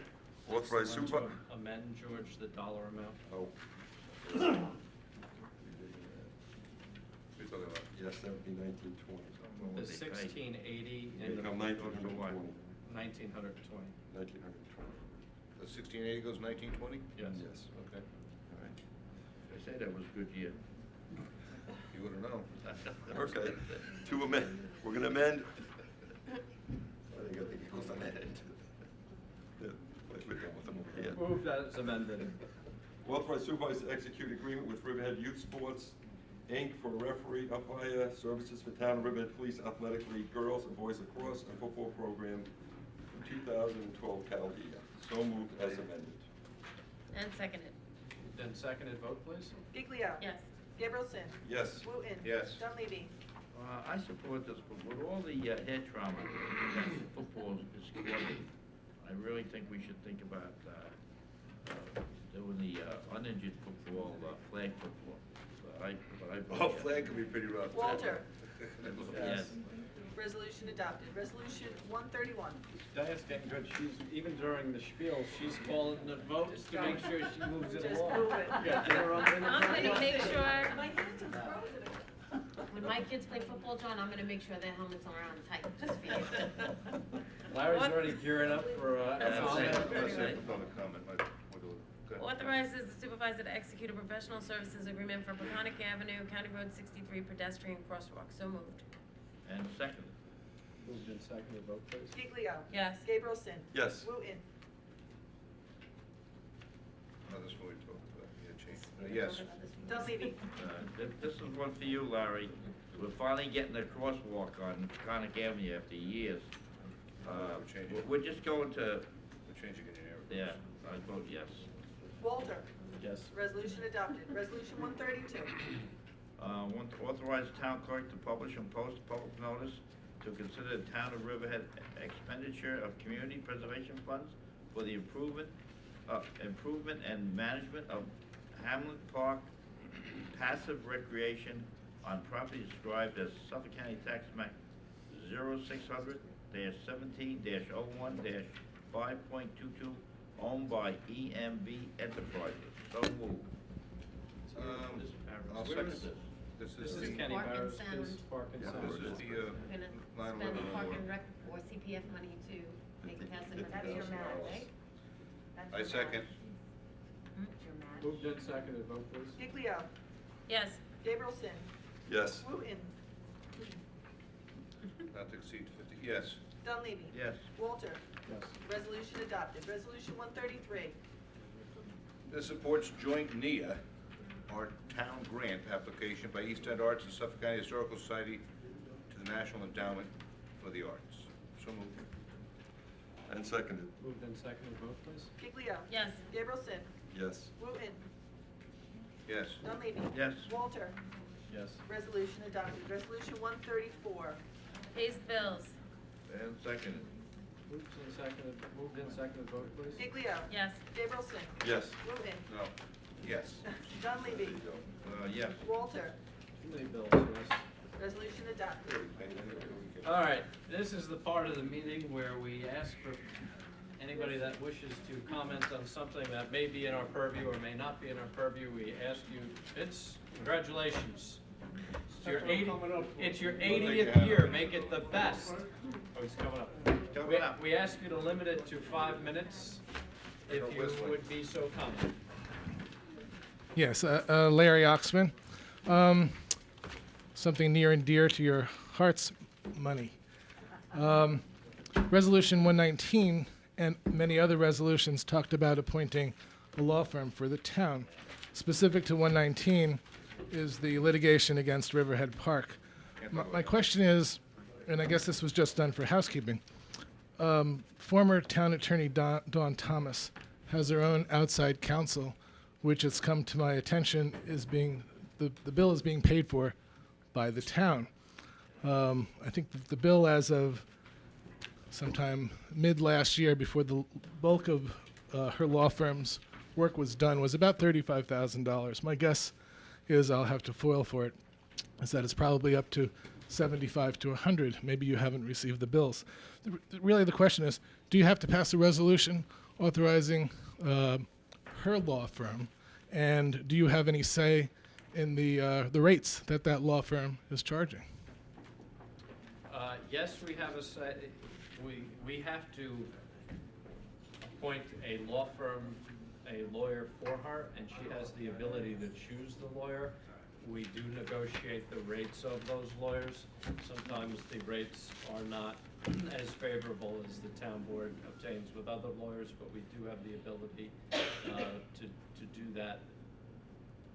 Has a retainer agreement been signed, if you know? I don't know. I think we did adopt a resolution for that one, and then also for the chief for field day. I thought we did both those resolutions. Probably, I mean, Okay, I know we do. if not, there'll be another one eventually. very good. Thank you. Well, until such time that you drop the soup, of course. That will never happen. I just noticed we don't get sued that much this board. Nope. Yeah, right. Don't jinx us. Knock on wood. Everybody knock on wood quickly. Vince Tria. That's my name. I want to thank the whole town board for my Chapter 90. I think this year will be probably the best because one of the stars, if you know music, is Johnny Winters. That's a big name in the music industry. That's number one. Number two, I also told the supervisor that we would give the board an accounting. You didn't ask me for it. You didn't put it in a resolution, but we will volunteer it. A breakdown of what we got our expenses and what the revenue was. Now this has nothing to do with the Blues Festival. I have asked for this for I think my 3 years. Peconic Avenue is a secret avenue. There were no signs there at Main Street and Peconic. And when we tell people the Vale Levitt, which is located on Peconic Avenue, go look up your GPS, it doesn't exist because there's no sign. We will volunteer to pay for the sign. Can we get a sign that says Peconic Avenue, sir? GPS is based on something. The only problem with that is... It's a state road. It's a state and county road. I have no control over it. I'll ask Gio for a Alice fee. was, I asked Gio. I'm kidding. And Gio said to me, Gio will do it for us, right? Ask- guys, with the- why can't we just put one up? What is the state going to say? kidding. You're under arrest? Wasn't there one up there? Think I thought about there it. was one up there. Why don't you ask Ed Romaine? We I got a think Ed resolution. Romaine could probably get the DPW. I mean, it's a county road. Chief Changing Ed the name Romaine will do anyway, it. we're calling it the Vale Levitt Way. Thank you. Wow. Oh, that'd be even That'd better. be nice. I'm for Made that. that We'll up, pass that alright. resolution. Oh, you Won't want to have any change effect. to Vale Levitt? Sure, why not? We asked for that. That man sitting right there said no. What, Vale Levitt Way?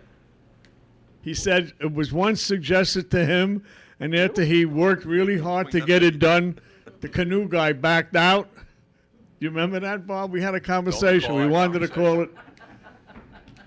No, I don't remember that conversation. I remember challenging you to get the work done or pulling funding from And you, he but did I do don't. it. I don't remember having a conversation. about And, the and name I of the said road. forget about it because he wouldn't go along with it again. Why don't you, I think that's a good idea. Vince, why don't you set up a meeting with Ed Romaine and ask him if he could put a resolution changing the name of the road to Vale? Oh, I'd love that. Why don't you ask? Because you go over there and ask him for the sign because it's the county's road. The board would support the change of the name, wouldn't you? That's right. If we can name it after children. I'll ask. We can name it after Vale Levitt. Well, Yes. you know me. I'm 80 now. You mean Dumbledore? I only thank God for getting up. As long as it's not tree and trail, we can call it, Vale Levitt Way. Okay. And remember the Blues Festival. The Idol is coming. I'm blue. Yes, that's Okay. right. March 3rd. Oh, you got your vote. How'd you make out hunting season? That's why I'm up here. I wanted to ask George what the result was for the hunt. They haven't had a meeting since, but I think they took about 50 deer for gun, and about 30 for a 35 for bow. So it's like 85 total. Oh, that's good. And they told me, I haven't Okay. seen them, but they pulled out some trophy racks out, and they said the deer were much healthier and bigger this time. That's because there's more fence that have been taken Goes down. down in there, it's been There's thinned less out. so people it's- eating. You guys are killing them. Thanks. Yes. Ms. Keller. How is everyone today? Good. Fantastic. You got off the Good, stool. I'm glad. Couple of things, couple of different hats. First of all, as a member of the Landmarks Preservation Commission, Peconic Avenue is now part of our application as National Registered District, so you might want to, consult Mr. Wines, our commissioner, on whether that would be appropriate to change the name. And We would have to discuss it and figure it out. That's number one. Number two, I have already received some worried inquiries about an article that was in the News Review this past week, or at least online, about a proposed YMCA on Main Road in Aquabog. Yes. And in the paper was quoted Mr. Danowski's interpretation of the code that a YMCA would be an educational facility and therefore compliant with town code. I'm not sure if a 40,000 square foot building fits into rural corridor, but. I love it. I think it's a great location, great application there, right on Well, the road. residents adjacent to the property don't feel that way. I understand, but it's, And there are community those of us benefit. who've been fighting for the preservation of rural corridor to small buildings of residential and farm style that would disagree. Well, So I'm here to register that with you and to let you know that. I support him 110%. I mean, I think it's Well, a great I location. support there being a YMCA in the town of Riverhead, I but it support that belongs in location. Riverhead proper. I support that location. I think it's a So- good location. I think that may be problematic. They're going to have the DOT traffic. I think traffic's going to be It's going to be. It's not an educational facility, it's a recreational facility, therefore it's outside the code. Public safety-wise, can learn a lot from it's a difficult place to put it They had right an on the agreement curb. when they were thinking about building the Y on school district property about putting pre-K classrooms, but the YMCA is not in the business of education. I disagree. Uh, I don't know. I like the YMCA out of all the locations. that- I love the YMCA. Probably the most favorable, and the most reality. But you're talking about a huge It happens, structure, that's and what there it are is. no other structures of that size there, whether, Right. even I wish Vineyard they would Caterers, price or the it, Caterers, or the Vineyard as it's now known, across the street, is not nearly that large. I And you, Mr. understand that. Dunleavy, said you didn't realize how big a project was until it was up. with the right. Hilton Garden. Yes. And I certainly feel that It's a way with large- the Hyatt downtown dwarfing everything that's in that district. So, you know, we really need to keep this in mind. Yeah. And just so you know, I'm already getting the phone calls and I understand that the problem And for everything us else, so. is that we have to balance. but you can't go against the code. It's not an you education, it's not a can. school. It's the I- YMCA. If they're gonna run summer camp is not a school. The town board has to balance everybody's needs, and the YMCA has been kicking around here for So you're gonna 10 change the code years. to accommodate and, this? And the bottom line is that out of all the locations they've looked at, this one probably has, with the exception of the curb, and they may wind up having to put a traffic light up. DOT may make them do that. With the exception of that traffic issue, I think this is a good location for them. And, you know, we'll rely on the attorneys for the interpretation of the code, and, you know, we'll go from there. But as far as I know, they haven't made any application. They've been speaking with the town attorney's office. Yeah, I haven't Excuse me? No, I don't think they purchased the property yet. I think they're No, they finalizing. haven't gone to contract yet. Yeah, Yeah, I was gonna say, there was- They haven't even yeah. gone to There was 4 or contract, but 5 it was, locations. That was you know, just it one. was really kind of presented as they're getting ready to close and that there are no issues to be, you know, I think it's premature to. right. to get And excited. so that naturally has left the community now really feeling like something just came in the back door without anybody even knowing about it. So you might want to be proactive in setting out what the course will be, especially for the public input for their community. Because it was determined that the YMCA wasn't appropriate on Tuttle's Lane either. This is way, way, way different than Tuttle's Lane. No, it's not. Tuttle's Lane was 26 acres. Well, I think Lane Tuttle's is a Lane is the residential impact on community. Tuttle's Lane as a private kind Right. of road would be great. This is Yes, coming yes, right off this is 25. Main so you Road wouldn't versus have- Tuttle Lane. Right, you wouldn't have that That's the traffic only impact. difference. Right. You're still talking That's about a mega facility. Huge difference. No, it's not. Huge difference. You're talking about rural corridor in a rural hamlet that the residents of Aquabog and Jamesport want that eastern area to stay that way. I'm And you need actually to get that surprised. message loud and clear. I'm surprised that they picked that location because I expressed my concerns with the challenges that they'd be faced with in trying to locate that there. And The I'm size of that surprised. structure is not in keeping with the history or with the development that the residents want. Yeah, I understand. So Thank just keep that in mind, you know, Mr. Danowski's interpretations aside, as much as I love Mr. Danowski. I don't rely on Mr. Danowski's interpretation. I didn't We'll think talk you to the did. town attorney's office. They will render an opinion as to whether it's legal. And if they render an opinion that it's legal, the YMCA, I assume, will move forward. And if they render an opinion that it's not legal, maybe they come for a change of zone, maybe they come for something else. But, you know, it's not acceptable anymore just to say no, no, no. We've got to This find. isn't no. The zoning is in place to The rural restrict what corridor is zoning. allowed and how it's allowed. The rural corridor zoning, quite frankly, in my estimation of things, I don't know how. It's a zoning that allows almost nothing. And here you've got something that would be a huge benefit to the community. May or may not fit the zoning, I don't know, we'll leave that to the attorneys. But there's gotta be some use allowed besides antique stores in rural corridor, and there's really nothing. The key word is rural. There is not much in rural. It's the pastoral beauty No, that's to be the preserved. previous town board abused rural corridor, and they put it in places where it doesn't belong. And I'll give you an example. Well, it does belong between two I'll give you rural an hamlets, example. centers. In Calverton, in amongst the heaviest industrial zoning districts we have, L1.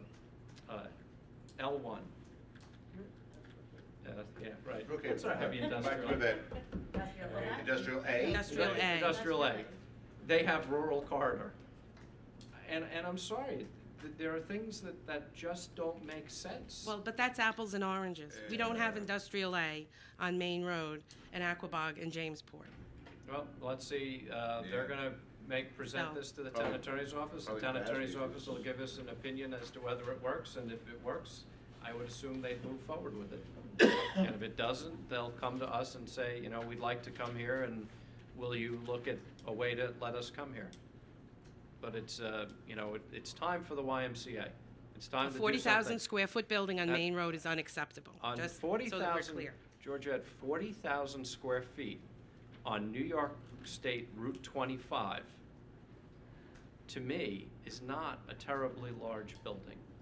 And That's the- 10 times the size of the- George Young Community Center. The people of the town, this is a community benefit. how is This that is compared to- not coming in, this is not Stop and Shop coming in. This is a community benefit that, in my opinion, is going to be tremendous. So, I support it, and I support it on 25. I wonder how big the Vineyard Caterers is, the old Brasby's. That's probably about, how many? That's probably about 25,000, 30,000 maybe? I doubt it. You I don't doubt think it's so? that big. Okay. Maybe 20, maybe. But when you think about, the project that's been proposed across from the Elbow Room, which is another item on your agenda at some point, that's 10 buildings, roughly the size of George Young Community Center to equal 42,000 square feet. You're talking about the back, you're talking about the, It's only 9 acres. The whole property is only 9 acres. The office buildings, correct? I mean, 9 acres, Yeah, you could be put the mine. building setback so far, you'd never even know it was there. Well, they know they want the open space for day camps and things like that, and an outdoor aquatic center eventually. So, you're talking about a lot of development on a parcel of land that is buffered by residential property all the way around, except for the caterers, which is, kind of across the road, but a little down the What would you do road. with a It's not rural east, corridor the zone east property is of 9 acres? What would you do with a rural corridor zone property of 9 acres that you're only allowed to put in? It's not my job to figure out what. It's my job to protect what is there and the pastoral vistas. That's why we have agritourism. And They don't need to see what they see in the town of Brookhaven. on a 9 acre parcel, you could set that back so you wouldn't even know it was there. It would depend the configuration of the property, but And we can Colonial make that Avenue happen. runs right behind that property. But we could make that happen, that you wouldn't see the facility. A building that large is unacceptable in rural corridor. Okay. From a lot of, Duly noted. I think it's still a little premature, but it's duly but, noted. but it's already being advertised in the paper and it's Yeah, already yeah, sitting probably there. just rekindling the So- fire, probably. Donation letters. So, just be nice. That's why I'm making the comment here, so you can make the declaration that nothing's being filed for yet, and it will go through due process, just as anything else course it will. I think there's a few sites you're looking at, to be honest with you. So, that's all I ask for. No, I think that Of that's. course, it's gonna go through the process that it has to go through. I would Every agree. application goes through the same process. But they've been trying for 10 years to get something in Riverhead, and Riverhead keeps turning it down, so. Well, we it- set it- aside that's 8 acres to progress do in Riverhead. That's After not 10 Wasn't, years wasn't of there, talking wasn't about there a it. plan for putting it at the north side of Statsky Park? It is. No, they're trying to build something. That's certainly a more appropriate They location. have a lot of, they have money. Closer to donated. 58, in the center of town, if it's supposed to be used by adjacent All right, we're communities. not, So, Georgia, I mean, there's that an argument doesn't- to be made that there is a more appropriate location available okay. within the town. That's all They- I'm trying to say. Okay. Okay. If they buy the property, they will come before us like any other applicant, and they will make their application, and it will be either moved forward and approved, or it will not because it doesn't meet the zoning. And that's my commitment to the community, is that it'll go through the application process. Actually, they should find out before they buy the property if it's gonna meet zoning. That's the proper way of doing it. I'm sure they. That's their due diligence, but we can't, we're not on their board, so we can't, Right, say that's not your purview to That's dictate right. that. Exactly. All right, well, thank you. Okay, thank you. Does anybody else wish to be heard? Wow. Did I make a This motion was we like a adjourn? marathon. Second. All in favor? Aye. Aye. Where's the living? God.